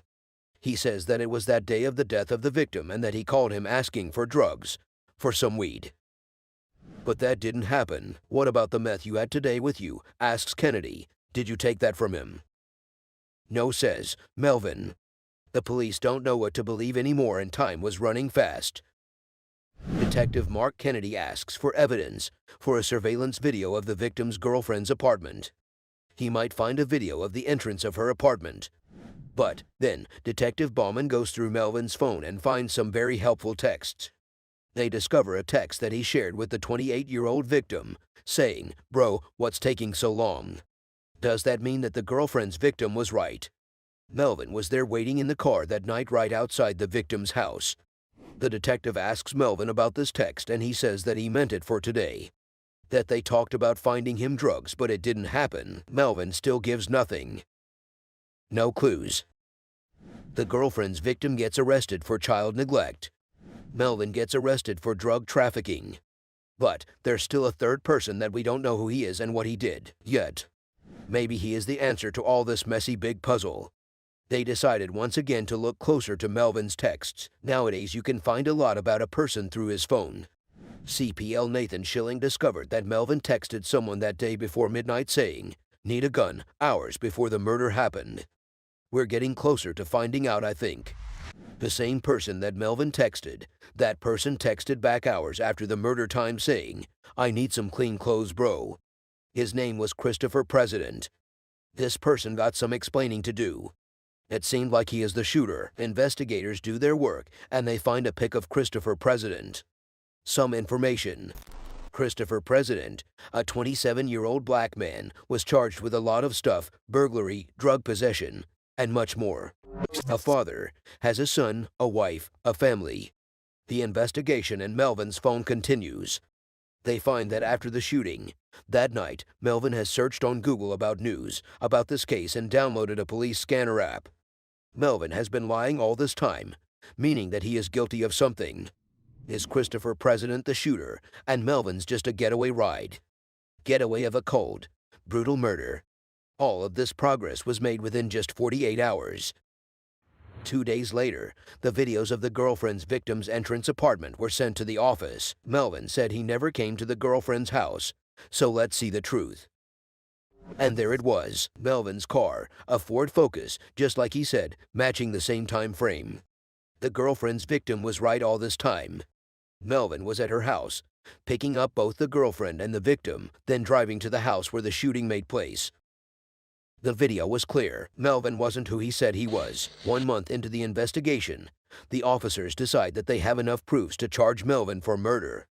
He was still in jail for drug trafficking. It's his last chance to tell us exactly what happened and all about this Christopher President guy. So they went to Osage County Jail and Sheriff's Office, where he was being held. The detective started asking questions. Melvin still kept denying it.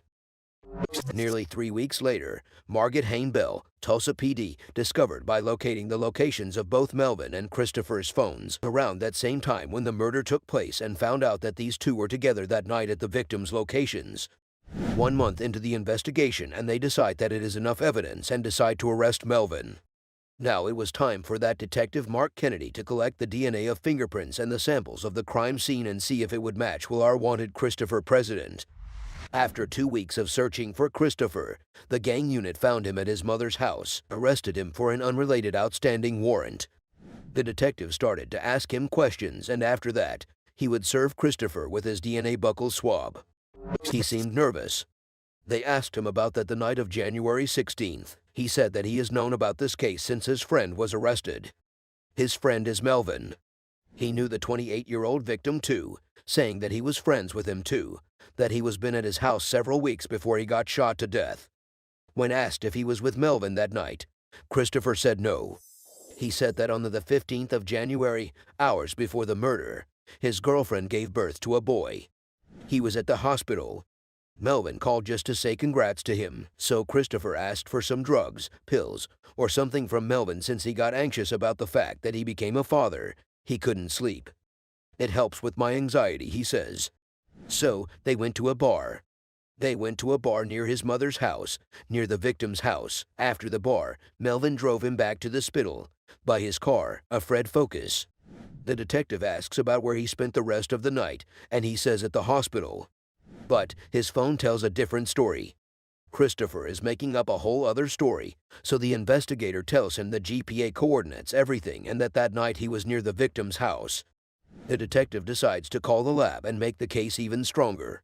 To see if his DNA profile matches, they asked him to open his mouth so they can take pieces of his DNA. After some time of waiting, the lab found no matches with Christopher's DNA. Kinda disappointing. However, the investigators put everything together, every piece of evidence, and the court decided to charge Christopher President with murder. They decided there was enough evidence. Christopher President was convicted of 3 counts of felony murder and 1 count of armed robbery. He was sentenced to life without the possibility of parole. Melvin, on the other hand, was convicted of 3 counts of felony murder and 1 count of armed robbery. He was too sentenced to life without the possibility of parole. The 28-year-old victim's girlfriend pleaded guilty to child neglect and was sentenced to a 3-year suspended sentence and probation. However, she was not charged in connection with murders. The victim's girlfriend was a very big help in this case. This was a very brutal crime that has come to an end finally. This happened only because people are greedy. Greedy for money, drugs, for having things that don't belong to them. So greedy that sometimes they forget the value of life. How precious life is. How can you take innocent people's lives? People shouldn't suffer. Their life shouldn't end for others people wants. But who is to blame really? Police, government, people, you choose.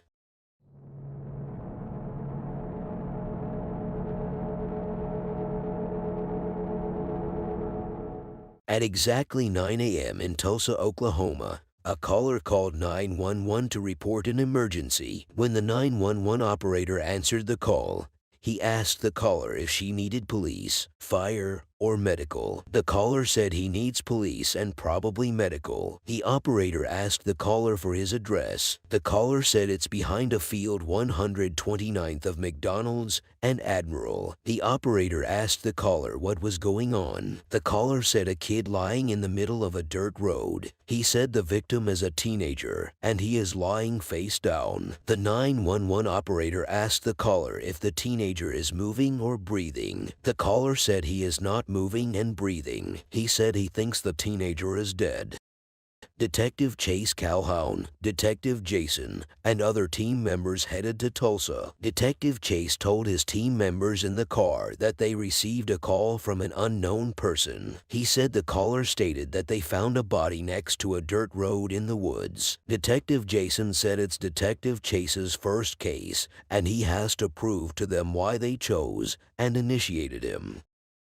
When the team arrived at the dirt road, they found the teenager lying face down just as the caller said. Detective Chase said the teenager should be 15 or 16. He asked the first respondents if they have gotten an ID for the teenager. They said they haven't. The detectives noticed bloodstains on the leg and back of the teenager's head. They also noticed that the teenager's pocket was turned on. Detective Jason said the pocket been turned on maybe due to the grabbing of the teenager's cell phone by his killer. Detective Chase asked the first respondents how long has the teenager been dropped there. Detective Jason said he thinks it's not more than a day. While detectives waited for the medical examiner, Detective Chase Calhoun spoke to the 911 caller. Detective Chase asked the 911 caller if he lives there. The 911 caller said he lives in his van. Detective asked the 911 caller if he was just cruising through the dirt road when he found the teenager. The caller replied in the affirmative. He said he was just on his way out when he saw the body lying there. Detective Chase asked the caller that when was the last time he drove through there. The caller said yesterday. Detective Calhoun asked him what time. He said 11:30 p.m. Detective Chase asked the caller if he saw the body when he drove through there the last time. He said he didn't see the body. 2 hours in, the ME discovered that the teenager was shot once in his chest. They also saw foam which the ME said could be from the inside of the car of the suspects. They noticed some marks on the body of the teenager. The ME said it looked like the boy was drugged and swabbed on his wrists and his ankles. The ME said DNA swab will be tested to look for trace evidence of a suspect. They will also take his prints back to the lab. Detective Jason said they should take photos of the victim's shoes and necklace. He said the photos will stand out for somebody. Detective Jason said the case is challenging, especially as it is the first case for Detective Chase. Detective Jason said once they find out who the teenager is, it will be 300 more pieces to the puzzle. He said after that, the family will be on board, and they will start finding out and getting leads. Detective Jason said the case will cause outrage because the boy is too young. Back at Homicide, Detective Chase Calhoun got an update from the crime lab. The crime lab was not able to identify the teenager by his fingerprints. Detective Jason said they should release the photos of the victim's shoes and necklace to the media. He said he hoped they will be able to get a lead if they do that. Detective Chase was also monitoring the city of Tulsa's 911 calls to see if anybody will call in about a missing person.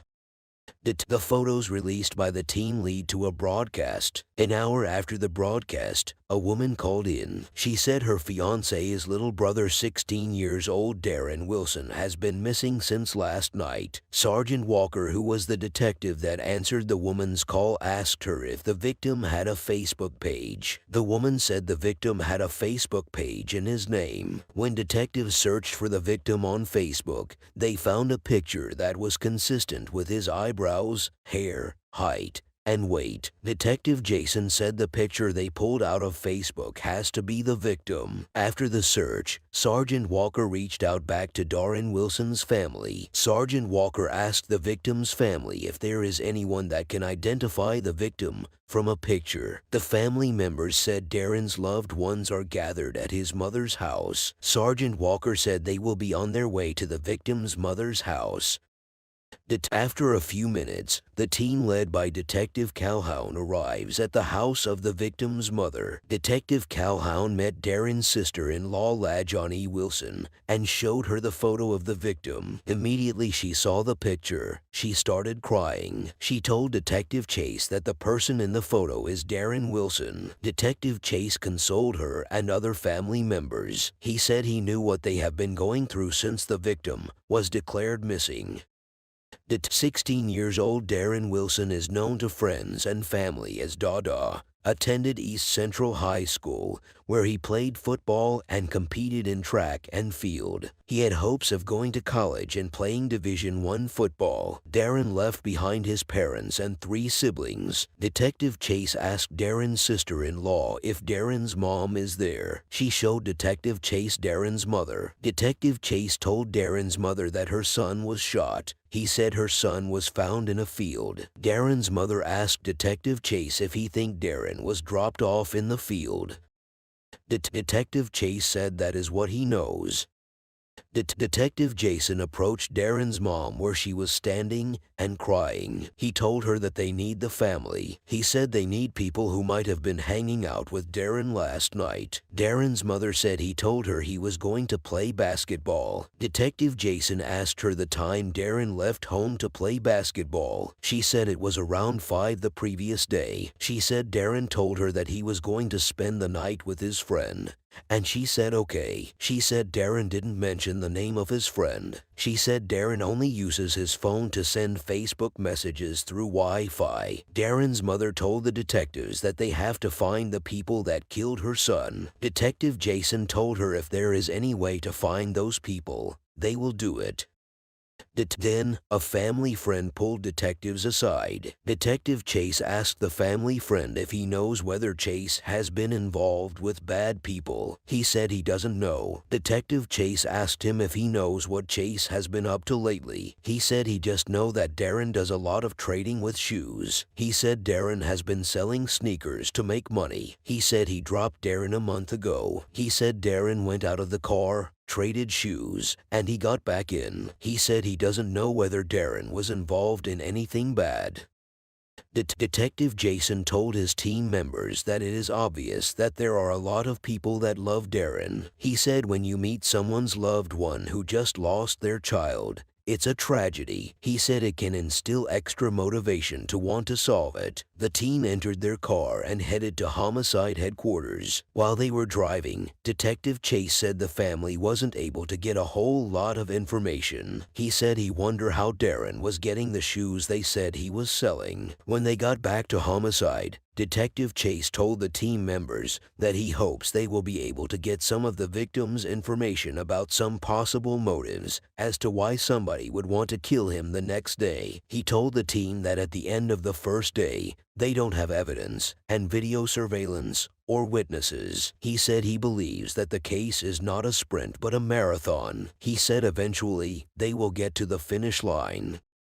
The next morning, Detective Calhoun got a warrant for Darren's Facebook messages, hoping to identify who Darren met with the night he went missing. 26 hours in, the team got an update from Darren's autopsy. A small caliber bullet was recovered from Darren's chest. Based on the bullet trajectory, the ME believes that the shooter was standing over the victim. Detectives believe that the pieces of foam that were found on Darren's shirt were from the car he was shot in. The MEs did not find anything in the head for injuries.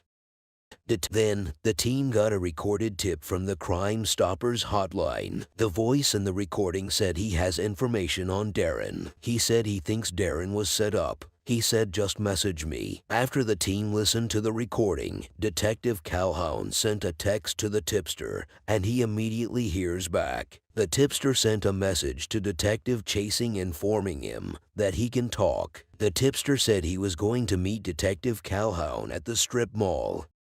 Detective Calhoun and Detective Jason immediately entered their car and headed to the strip mall to meet the tipster. When they arrived at the strip mall, they met the tipster who was already waiting for them. Detective Chase introduced himself and introduced Detective Jason too. He told the tipster that they appreciate him for calling them to give them information. The tipster said Darren was a good kid. He said he didn't like the way Darren died. Detective Chase asked the tipster how well he knew Darren. Darren. The tipster said he and Darren played football together. Detective Jason asked the tipster about the stuff that Darren got into. The tipster said he think Darren was just selling shoes. Detective Chase asked the tipster if Darren was stealing or taking stuff that does not belong to him. The tipster said he thinks Darren was stealing the shoes he was selling because he was selling shoes that were worth $200 at the rate of $100. The tipster said the night before Darren went missing,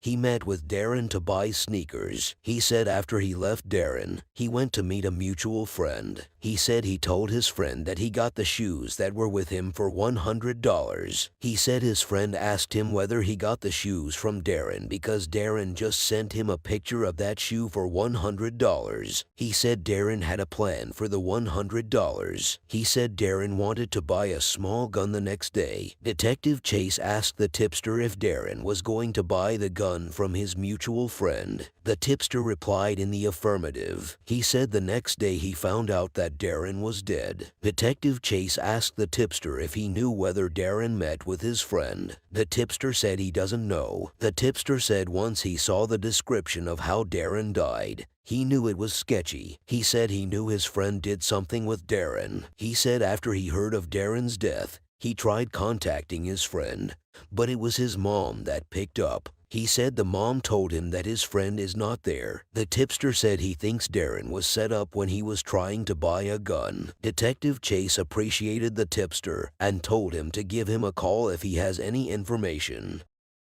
When they returned to homicide, Detective Chase told the team that they will run on the guy that was trying to sell the gun to the victim the next day. He said they are going to solve the case. He said it is his first homicide case, so it has to happen.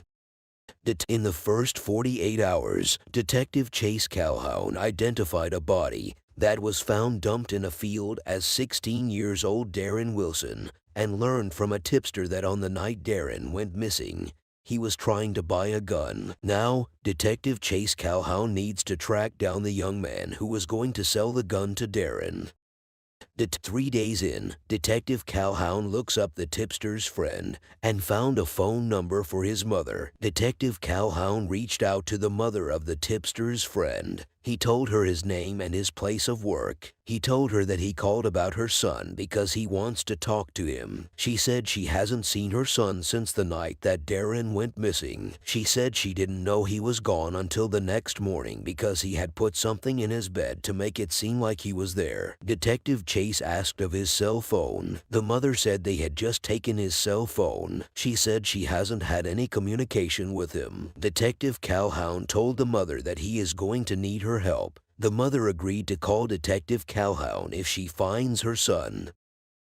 A few hours later, the mother called Detective Calhoun that she found her son, and she brought him back home. Detective Calhoun told the mother that he is heading her way immediately. When detectives arrived at the house, the mother agreed that she will allow her son to talk at homicide. The detectives left the house with the boy and headed back to homicide. When they got to homicide, the boy was taken into an interrogation room for questioning. Detective Jason and Detective Chase were the detectives that entered the room to interrogate him. When they entered, Detective Chase introduced himself and introduced Detective Jason. He asked the boy if he knows why he was there talking to them. He said it's because Darren is dead. Detective Chase asked the boy that when was the last time he hung out with Darren. He said he hung out with Darren a couple of weeks ago before school ended. He said the last time he saw Darren was about a month ago, but they talked on Tuesday and Wednesday. Detective Jason asked the boy what he and Darren talked about. He said he needs him to be 100% honest with him. The boy said Darren was trying to buy a gun, and he knew some people that were selling guns. He said Darren called him and told him that he has $100 and he needed a pistol. He said around 8 p.m. on Wednesday, he talked with Darren. He said he told Darren that he doesn't know if he can get the pistol, and he pushed away from the conversation about the gun. He said that was the last time he spoke to Darren. Detective Jason asked him what happened next. The boy said he heard that Darren died around 2 p.m. on Thursday. Detective Chase told the boy that it looks a little bit funny that he and Darren were talking about buying a gun, and then Darren disappeared, and he also disappeared. Detective Jason asked the boy if he understands how it looks like, and he replied in the affirmative. Detective Jason said what it looks like. The boy said it looks bad.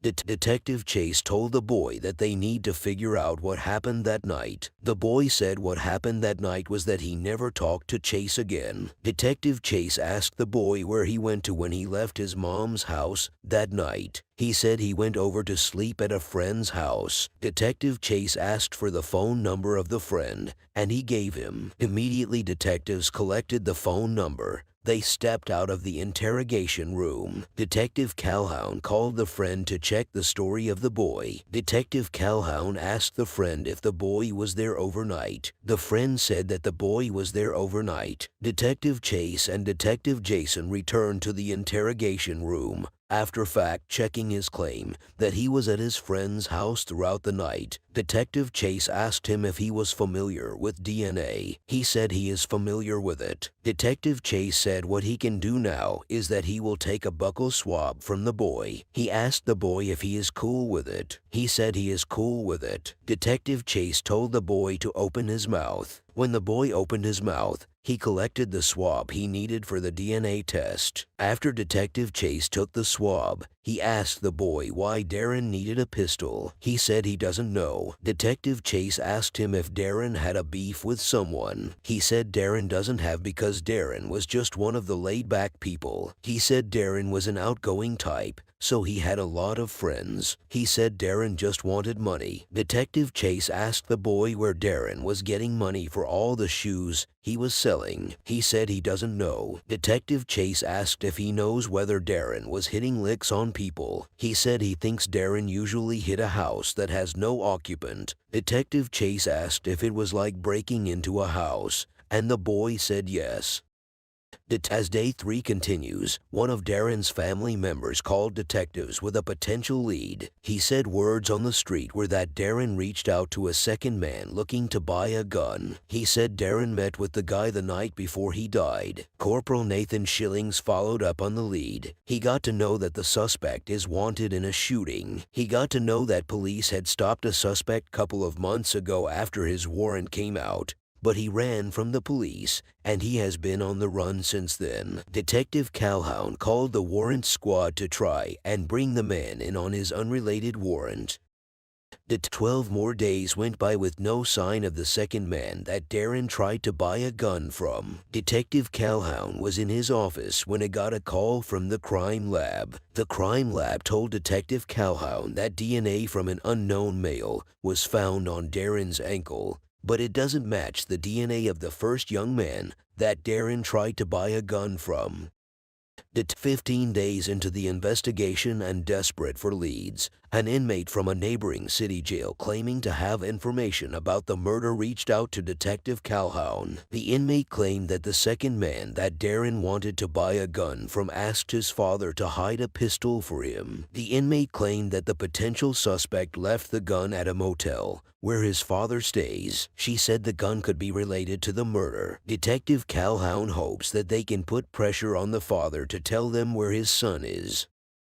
6 hours later, with a search warrant in hand, the team stakes out the father's motel room. Warrant's detectives spotted the father approaching his room. Detective Calhoun radioed his team that he wants a couple of guys to go ahead and get up on the door of the suspect's father so that he doesn't get back out of the room. He said he will be right behind them. As soon as the suspect's father entered the room, detectives approached the door and told him to open his door. The team handcuffed the suspect's father and searched his room. Detectives found drugs, but they didn't find a possible murder weapon. The team arrested the father for the drugs they found in his room. Detective told the father that they will let him go if he can tell them where his son is. Detective Jason said he is hopeful that the father will shed more light on where his son is. When Detective Calhoun interrogated the father, he agrees to help detectives track his son. The dad told detectives that he was going to check back some things and get back to them. Detective Chase said he hopes the dad comes up with something concrete.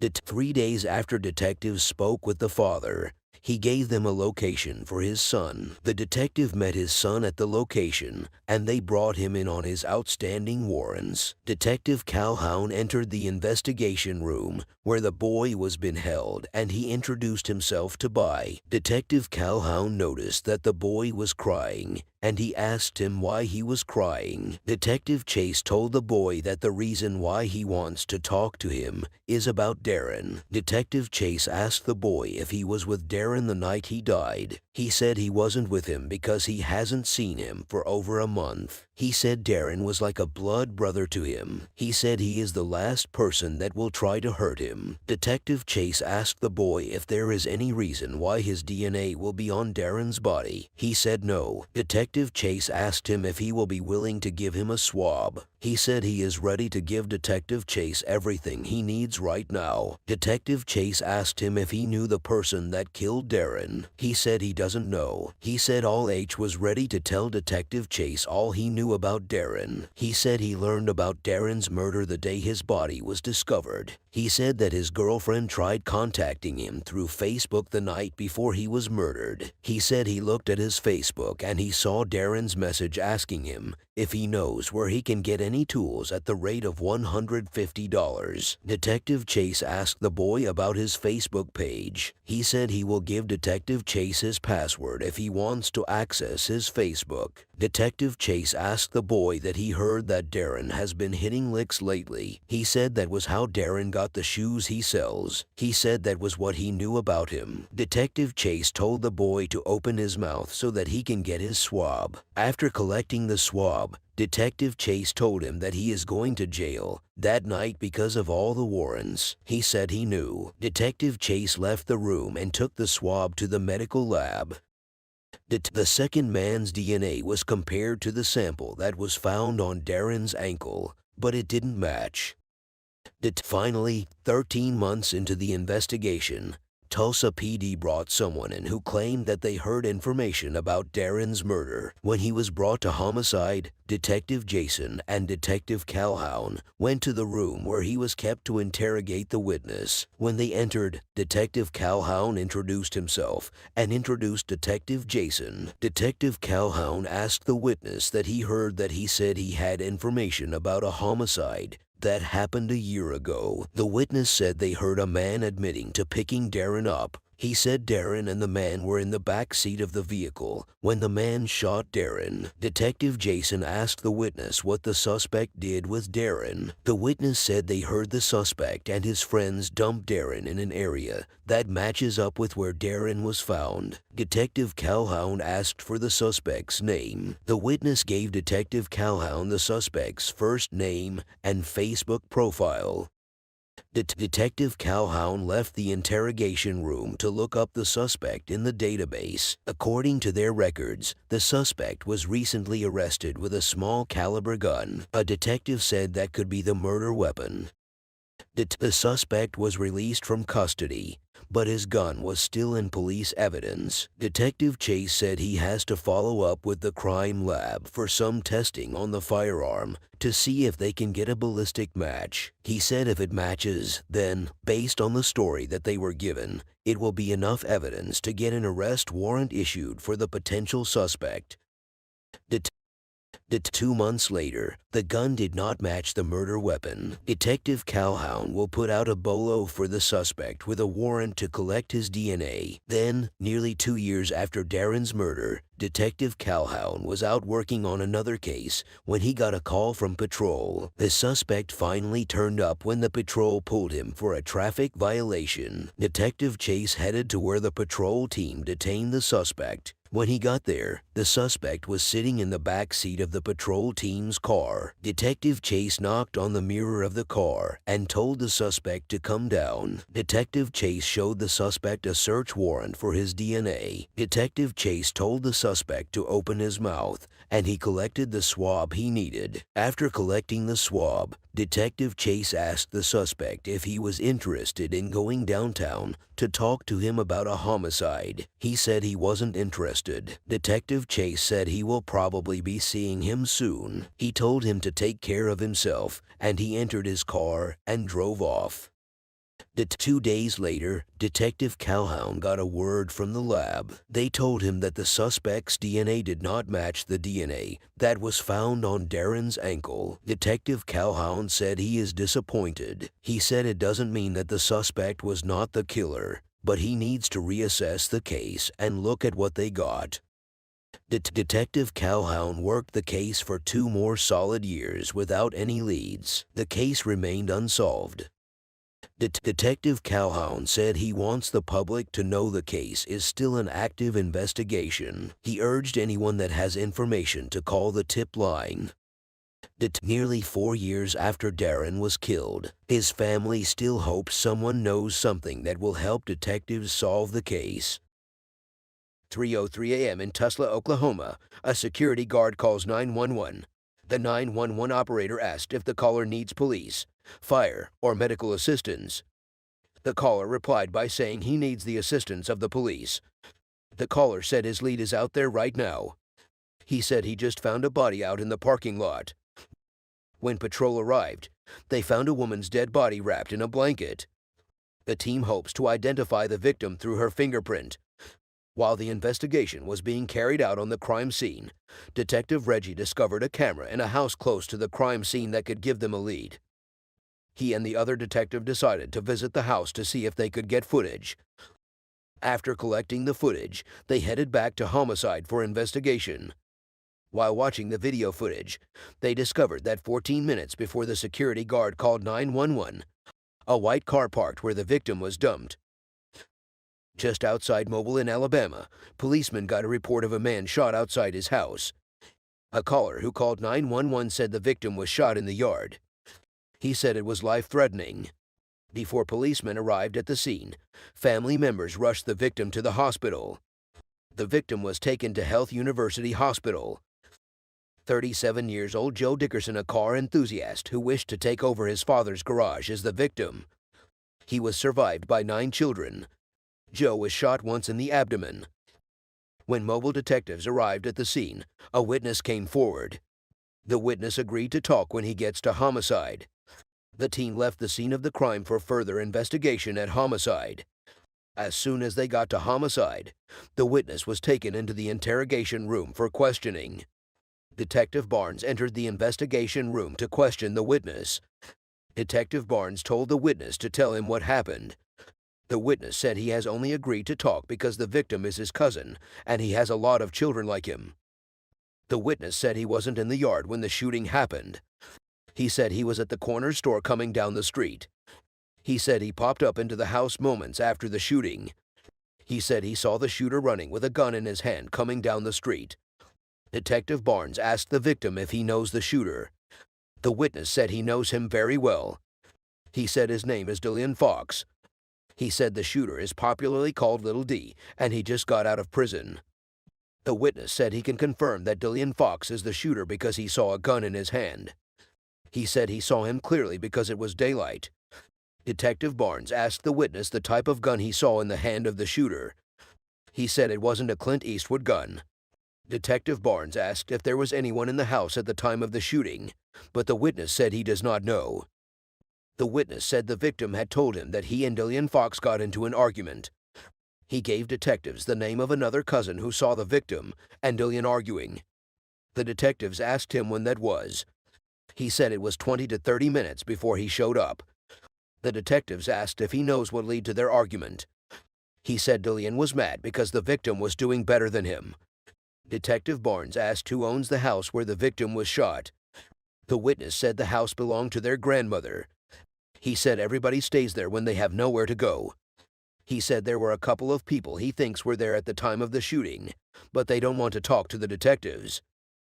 He said he will try and make them talk. Lead Detective Jermaine Rogers arrives after speaking with other family members at the hospital. When Rogers looks for Fox in the database, he finds that Fox is 34 years old. The team heads out to look for the cousin who witnessed the argument.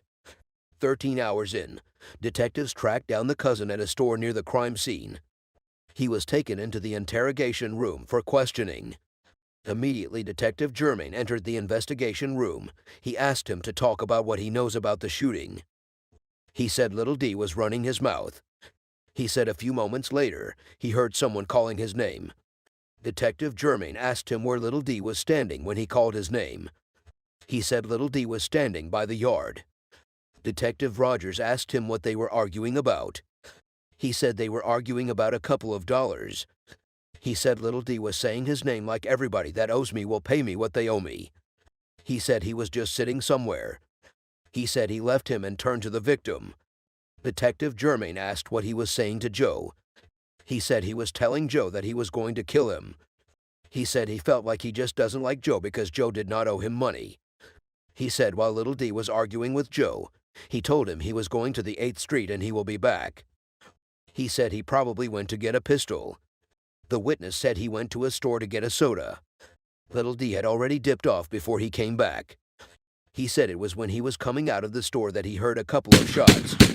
He said it was like one, like pow. Then he heard pow, pow. He said as soon as he heard the shot, he knew something had happened to Joe. He said he knew he premeditated and did it because that was what he always wanted to do. Detective Germain asked the witness if he witnesses the shooting, and the witness said he did not. Detective Germain asked the witness if there was someone in the apartment before the shooting took place. He said his little brother was there. In the murder of an unidentified woman, detectives hope security camera caught the killer leaving her body in a hospital parking lot. The security camera pens away before the suspect got out. Detective Reggie and other detectives watch the video together to see if they can get the suspect or at least get a lead. Detective Reggie said 2 seconds earlier they have gotten a tag. Detective Reggie moved to another camera, but he discovered that the camera did not pen. Detectives looked up for the car and discovered that it was either Toyota or Honda Accord. A few hours later, a detective said he went to the autopsy when they were able to clean her body up. He said shots were all around the victim's body. He said it looks like the victim was just from a very close distance. He said the bullet that killed her was the one that hit her jugular. A few moments later, a detective said he has just received an email from the lab guy. The crime lab got a match on the victim's fingerprint. Her name is Marissa Dowie's. Maris Dowie's is a 49-year-old woman who was born in Tulsa. She leaves behind 3 children. The detective that received the email from the lab guy searched for Marissa Dowie's in the database. He got a name of a guy who had domestic issues with the victim. His name is Lil Roach. He got a 2015 report which revealed that Lily Roach came to the door of the victim and even tried to break the victim's window. He pulled her by her hair. He dragged her and began to choke her. The charges were dropped against him because Marissa did not appear in court. Lil Roach's previous convictions include ferocity and drug convictions. After they finished searching, the detectives agreed that he is someone they needed to talk to. They also discovered in the course of searching the database that the victim had a son before she died. Detectives found an address for the son's employer.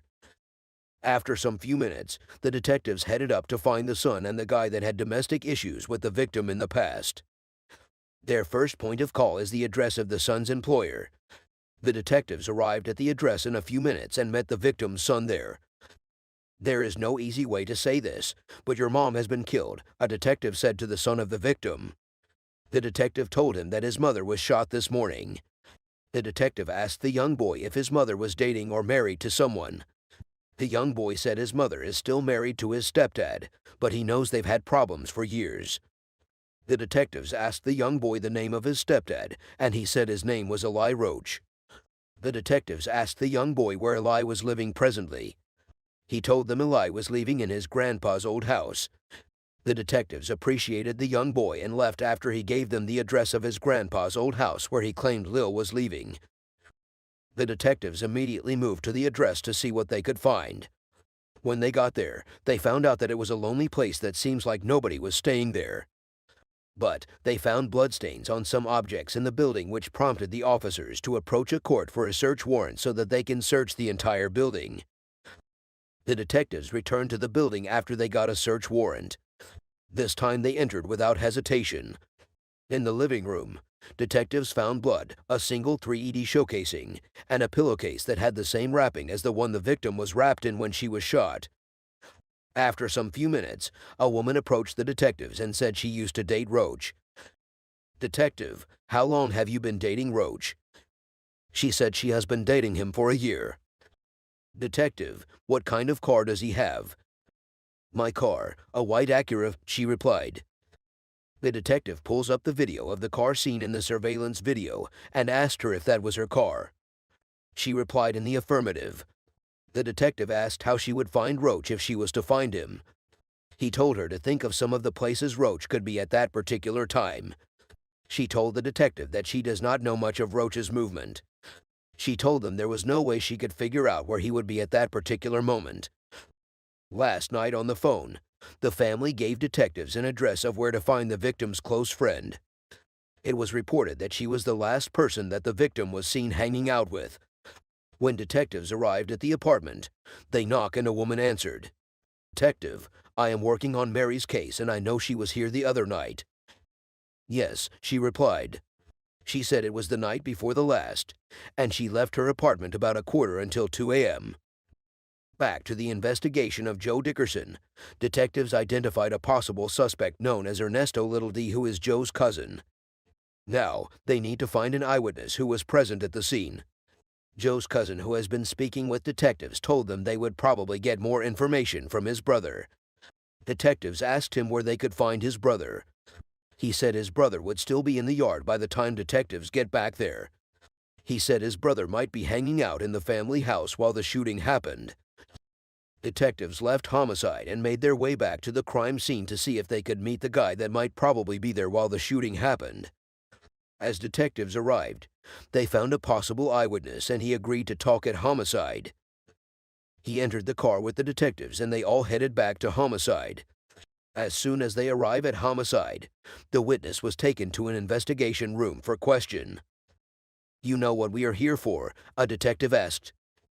Yeah, for the murder of my cousin, he replied. I know it's going to be odd to talk about, but Joe needs your help to talk about what happened, the detective told him when he noticed he was still reluctant to talk. He started his speech with the word. Little D did not really like Joe. He said nobody ever figured out why. He said Little D had been drinking that morning, and he was loud all day. He said Little D just started talking out of nowhere and kept talking about how people owed him money. He said a few moments after, Little D started arguing with his brother. He said Little D was ready to fight him. He said his brother was also confronting Little D a little bit. He said Little D calmed down a little bit after he confronted him. He said after that Little D started threatening Joe. He said Little D told Joe that he was going to gun him down if he finds him here when he gets back. He said Little D left and disappeared for a little while and that was when he got access to a gun. He said he and his uncle was standing in the yard. He said his instincts just told him to stand there. He said he doesn't know why, but out of nowhere, the front door was sprung open, and he saw Little D's arm come out of the house with the pistol. He said that was how Little D shot Joe one time. Back to the murder of Mary, detectives just learned that her estranged husband, Ale Roach, has allegedly threatened to kill her in the past. Detectives are at the home of Mary's friend whose report showed that she was the last person that hanged out with Mary.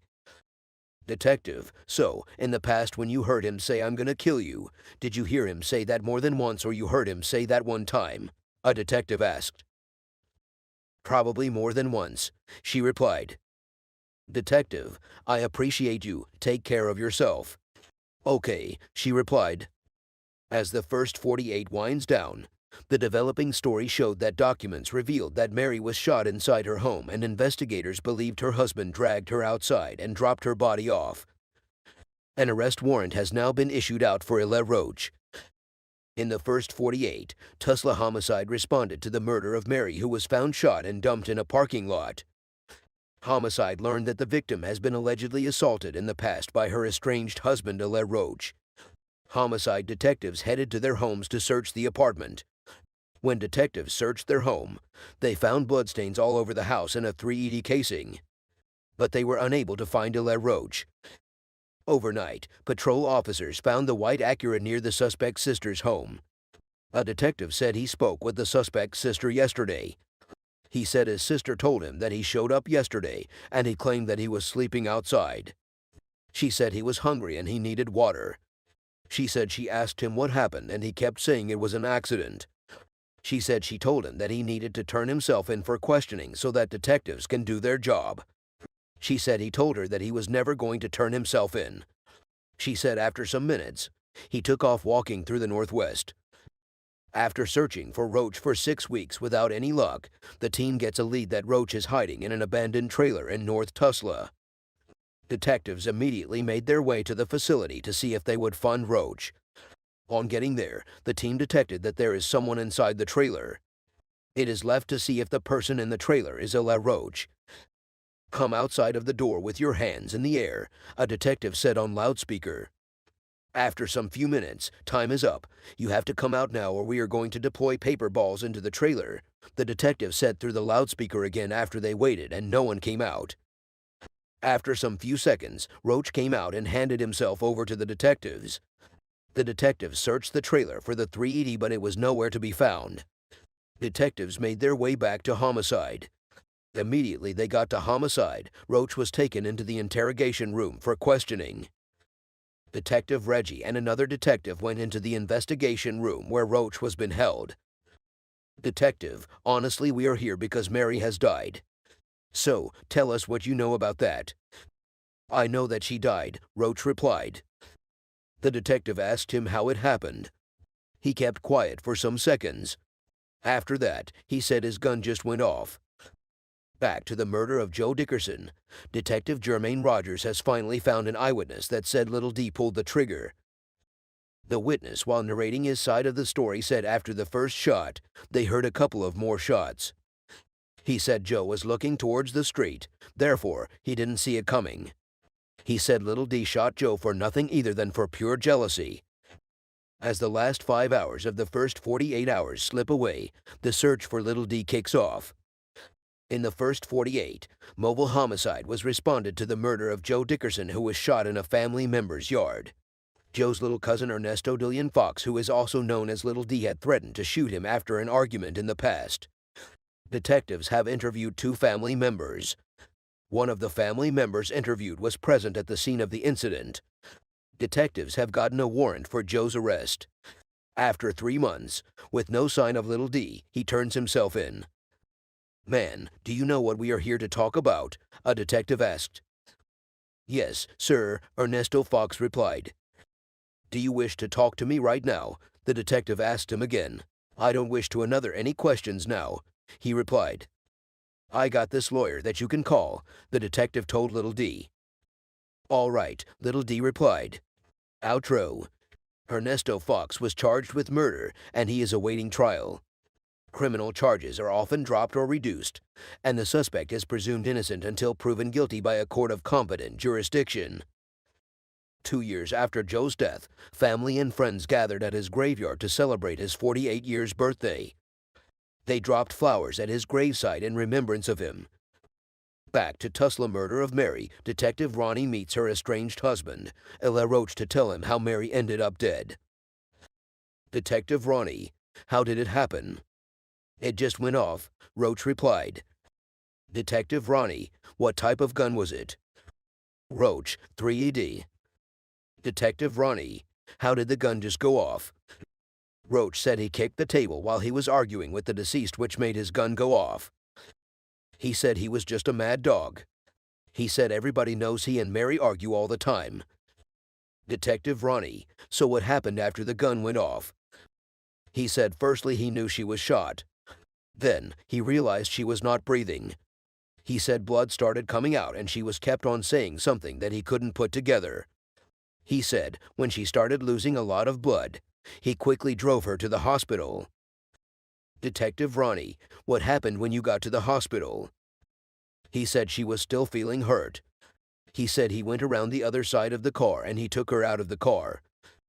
Detective Ronnie: "Where did you later drop her?"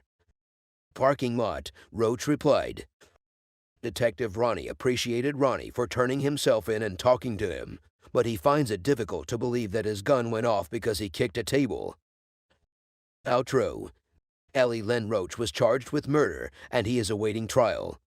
Criminal charges are often dropped or reduced, and the suspect is presumed innocent until proven guilty.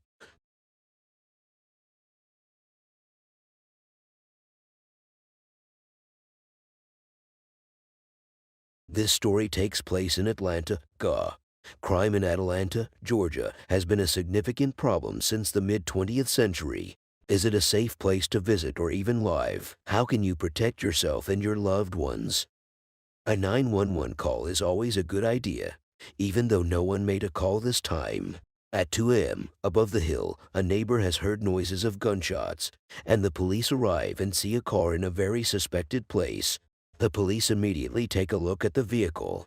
Male, bald head, asleep at the wheel, explains the officer. Unfortunately, the male wasn't asleep. He had a gunshot wound to the right side of his stomach, to the back of his head as well. Go ahead and start fire and Grady out here, said the officer. The other officer said that the units were coming out. Without wasting time, Sergeant Jackson reports the death.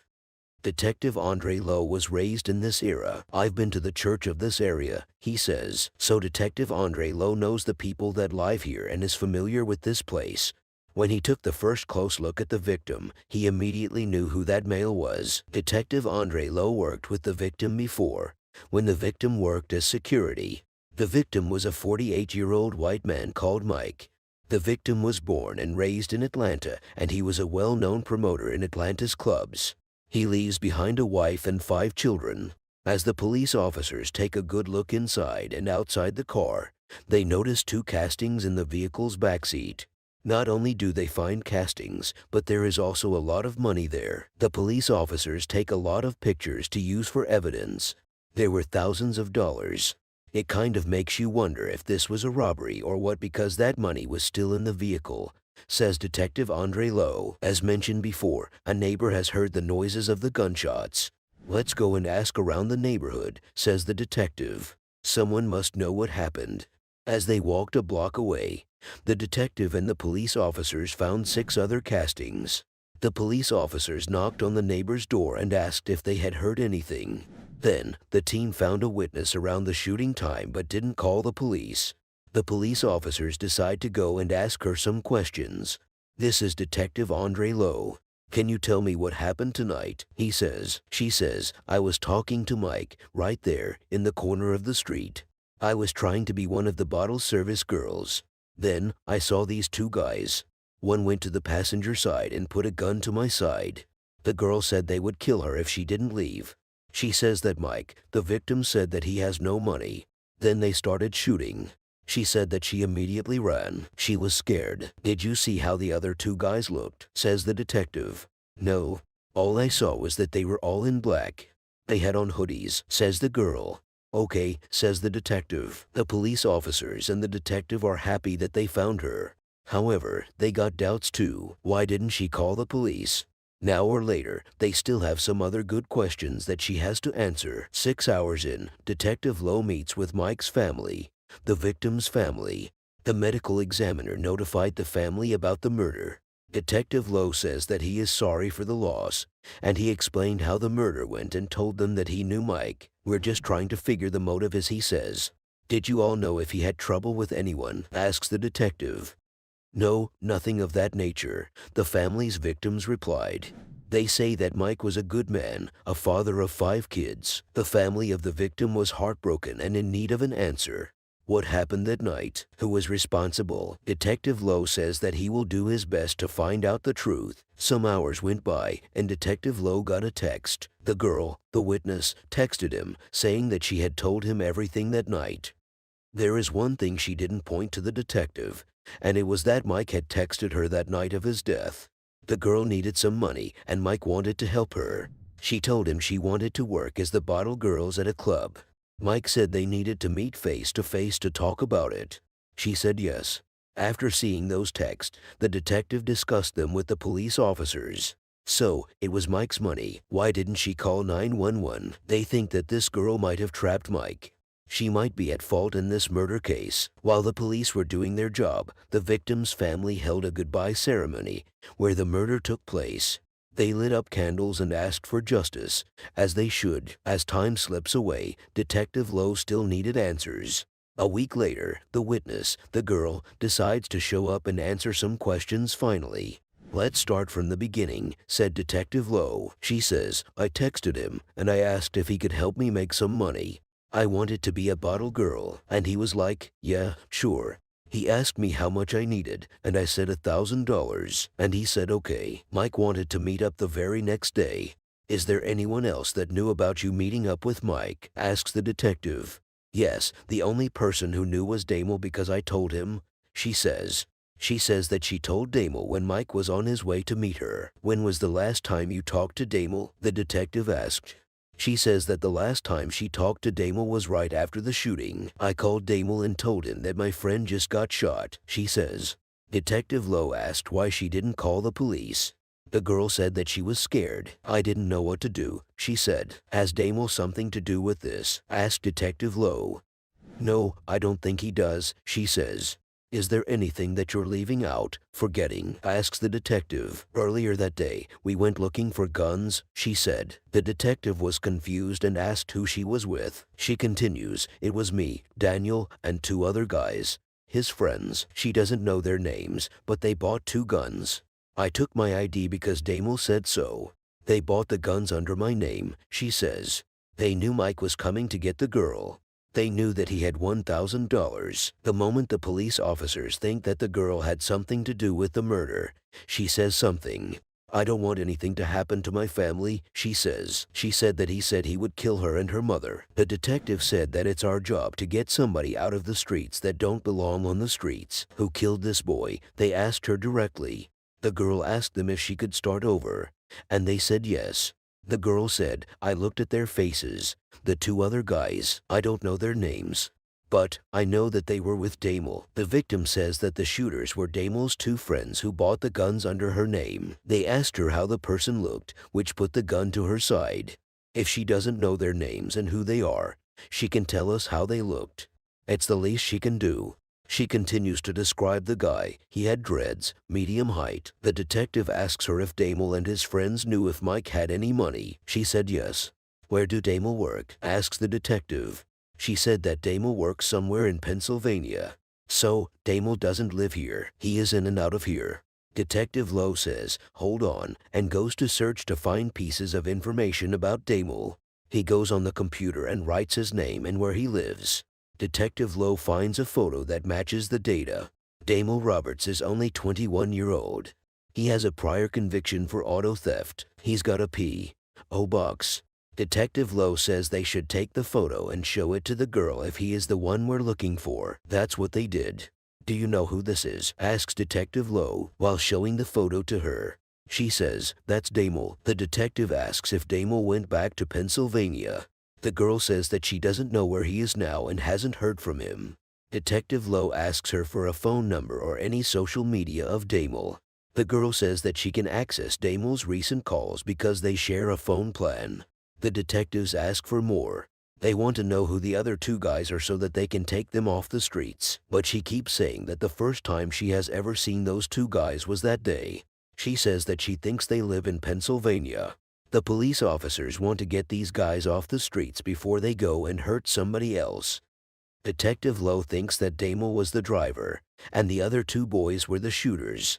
He sends Damel's photo to the beat officer, hoping to run into that man. The next day, with no leads on where Damel was, the detective starts to see through his phone. It looks like he is making many calls on a Philadelphia number. They say, so I'm gonna plug it into social media platforms and see who stands behind this number, says Detective Lowe. The phone number belongs to a woman in Pennsylvania. Detective Howard Griffin decides to send this over to the intelligence analyst and see if they can find more information. After some hours, they got news from the intelligence analyst saying that the young lady had a restraining order against a young man called Karim Arindel. He is from the Pennsylvania era as well. This guy, Karim Arindel, had dreads, and the detectives think he might be one of the 2 shooters with Damel that night. Karim Arindel is a 19-year-old who has prior convictions for harassment and unlawful handgun possession. Without wasting time, the detectives decided to show the photo of Karim Arindel to the witness and see if he was the guy that pointed a gun at her to see if she noticed him. Lowe and Detective Jerry and Shepherd Head decide to meet with the witness. She was confident. She identified Karim Arindel. He is the one that put a gun on her side. The detectives decide to reach out to Philadelphia PD to get information on Arindel and his known associates. Philadelphia Police Homicide directed them into a detective from the Pocono Police Department. They say that these guys are a part of a blood gang. Arindel is a suspected gang member in the Pocono Mountains region of Pennsylvania. Apparently, there are kingpins up there. Detective Lowe gets informed that they deal with drugs, with dope. They are some hazardous guys. Looking at his photos and personal information, they noticed that Arindel had several pictures with a specific guy. The Pocono Police Department was able to link this guy. He was Javon Nunes. Detective Lowe says that it looks like it has a warrant now. 21-year-old Javon Nunes is wanted in New York for robbery. Detective Lowe's hopes that the victim identifies this guy too. A few hours later, the detectives meet with the witness again and ask her to view the photographs of Javon Nunes. Luckily, the witness identifies. The detectives high-fived each other. Detective Lowe is sure that Nunes and Arindel are the shooters. He says that he needs to track Damel first. A few days later, the case takes an unexpected turn. Damel is locked in jail for a stolen car out of Henry County. A friend of Damel passed a message that said that Damel wanted to talk to the police. The detectives decide to go fast before he changes his mind. They meet up at the Henry County Jail and decide to speak. "Tell me why you wanted me down here," asks the detective. "The incident that you are investigating, the murder case," said Damel. He said that there was an armed robbery and Mike got shot. Damel says that he knows who shot him. They are real gang brothers. Karim Arindel. The other guy's name is Javon Nunes, said Damel. Damel explains how the three of them were together that day. "We got here morning time and bought guns," he says. He says that the next day, the witness called Damel and told him that Mike was shot. "Were you with him when Mike got shot?" asks the detective. "No," he said Damel. He says that they had nothing to do with him. Damel says that he didn't give any false information. After they are done asking him questions, detectives talk with each other. Detective Lowe says she was texting with Damel. Damel for sure told the other two guys when Mike arrived. But Damel didn't tell us that. The team decides to wait on getting murder warrants until they can interview Nunes and Arindel. Then Lowe gets a break and Nunes is in jail. He was taken into custody in New York for his outstanding warrant for robbery. Detective Lowe and Griffin will fly up to Newark, New Jersey to interview Nunes in jail. Detectives must work with Pocono PD and try to locate Arindel. Before detectives can interview Nunes, the case takes a different turn. Arindel has an active warrant now for charges up there. The Pocono police will take Arindel into custody on an unrelated domestic violence warrant. While heading into Pocono Regional Mountains, the detectives decide to interview Arindel first. They finally meet with Arindel. The detectives introduce themselves. They say, "We came from Atlanta.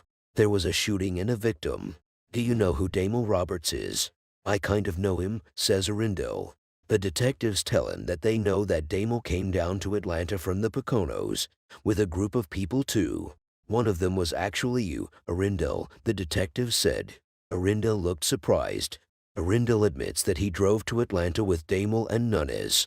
However, he kept saying that he had nothing to do with it, that he wasn't there. Detective Lowe decides to charge Arindel with murder. After that, he headed to New York to interview Nunes in jail. Detective Lowe got a call from the Suffolk County Jail. They say that Nunes didn't want to talk at all. This way Nunes gets charged for murder, and Detective Lowe will present evidence of Damel to the district attorney. In the end, Karim Arindel pleaded guilty to felony murder and was sentenced to 35 years. Javon Nunes was convicted for murder and armed robbery. He was sentenced to 2 life sentences. What about Damel Roberts? Subsequent evidence placed Damel near the crime scene at the time of the murder. Damel Roberts was convicted of felony murder and armed robbery. He was sentenced to 2 life sentences. The victim, Mike, will be missed. Justice will always be served. The breakup. On an evening at 6:45 p.m. near a quiet block in Mobile, Alabama, another crime happened. Every crime scene has its own story, and every time is heartbreaking. It all begins with a 911 call. What was the emergency? Someone had called 911 and told the address. It's a white house, and it's abandoned. There's a car parked behind the house, and there's a girl in there. The operator asked if the girl was inside of the vehicle. The caller said yes. The caller continues to describe the situation, saying that the girl got a pink towel covering her whole face and everything, and her windows are up. The caller said that he didn't know if the girl was breathing or not. The 911 operator says that they are going to alert the police. The patrol and the DMS responded and decided to go to the said location. They arrive at the area and find a woman in the passenger seat. She was dead. CPL. Kenneth Gillespie finds the place suspicious. It's a big abandoned house. The police officers ask about the victim's name. Who is she? The victim's name was Shanna Sumter, a black woman, only 27-year-old. She went to Murphy High School and earned her JED certificate. She worked as an insurance adjuster. Shanna leaves behind a large family. She was a mother and she had a 9-year-old son. Police officers and the detectives find out that she was shot in the left side of her head. Her cell phone was right down there to her legs. There was a gun right there, a .38 caliber revolver at her feet. The police officers were surprised and said that typically, they don't leave the weapon there when someone kills someone. One of the police officers says that it is a possibility that she had shot herself. Maybe it was a suicide. The police officer said the gunshot wound would be consistent if she was left-handed, but it's also possible that somebody in the driver's seat could have popped here as well. It was in the back of an abandoned house, and the police officers thought that it was a pretty big chance of being a suicide. It's a place where nobody would have seen anything. On the other hand, it's a good place for somebody to kill you, says CPL Kenneth Gillespie. Someone had called the reporter missing, and it was the victim's sister. Her sister called saying that she hadn't seen Shanna since Saturday. The police officer said that it would be a good idea to hear from her family. The police officer and the detectives meet up with the sister's victim. She seemed nervous, so they gave her some water. The officers say to her, "We don't know a lot yet, but we know that Shanna has been shot." Her sister didn't know and started crying. The officer says, "I am sorry for your loss. We don't know much. We don't know if it was self-inflicted or another person shot her." They asked the sister's victim if she had ever said anything about harming herself before. Was she the type to get depressed easily? Asked the officer. Her sister said that she had thoughts of harming herself before, but she always hid them. Was she left-handed or right-handed? Asks the officer. She said she was left-handed. The officers ask who is she involved in a relationship, and her sister tells her a name. The victim was in a relationship with someone called Peter Gales. He stayed with the victim. They lived together. When was the last time you talked to her? Asks the officer. She said yesterday. The detectives ask for the number of Peter Gales, and she gives it to them. Peter wasn't answering his phone. The detectives decide to look through the victim's phone. The text with Peter. They had texted yesterday at 11 a.m. The victim had texted him, "Peter, you rather be on the phone with a hoe. That is crazy. I am not happy about this, honestly. I want this to end. I am tired of you putting your hands on me. I want no boyfriend. I must do what's good for me." The team discovered she was fighting with her boyfriend Peter Gales the day before she was found dead. She was trying to get away from him. Peter has obtained a warrant for possession of cocaine. Let's bring him in. The next morning, detectives find Peter at his mother's apartment. They bring him in so they can start asking questions. "I am Detective Glue, and this is my partner Detective Rogers. You know what, we want to talk to you," they say. Peter says that the baby daddy of Shanae told him that she was shot. "How long have you been together?" the detectives ask. "It would have been a year in August," he said. He said that the last time they talked was the day before yesterday and that he and the victim got in an argument. He said he was riding in a black rental car. Peter explains, "We were in the car and then my side chick called me. My other girlfriend. Shanae got so jealous. She just got crazy. She kind of hit the cop and my gun just fell on the passenger side somewhere on the floor. I get her to drop me off. She left with everything in the car. My money and my gun were in the car. I had been texting to see where she was. I didn't get a reply." He says that the victim told him about suicidal thoughts before. "What other stuff has she told you?" asks the detective. He said that she always used to say how he didn't love her and made her look stupid. "I thought she was gonna come back. My girl is gone," says Peter as he cries loudly. The detectives tell him that Shanae was found in Dauphin Island Parkway. He didn't know that. The detectives don't believe him. The texts were showing something else. She wasn't happy with him. The detective tried to scare him a little bit and said, "There are 6 detectives that are listening to everything you're saying now. We want you to tell us what happened." This seemed to affect him. Peter goes, "It's just, she grabbed the gun so quickly. And we're arguing, going crazy. Next thing I know, a shotgun noise. I didn't know what to do. I drove around for some time." The detective said that, "I don't believe that she killed herself and that they completed the autopsy this morning. Based on that direction that bullet traveled, it wouldn't be possible for her to shoot herself." What happened in the car? Peter gives up and decides to tell the truth. "She had grabbed the gun. I grabbed the gun from her." She tries to hop up. When she jumped up, the gun went off. He says, "You had the gun on your hand, right?" He replied, "Yes." She was not moving. I put on the cover up. It was a towel. And then I left. 20 hours in the first 48 hours. Detective Gillespie closed his case. Peter did pull the trigger, even if he regrets it. Peter Gales was charged with murder and is awaiting trial. The victim was a mother that didn't deserve such tragedy to happen to her.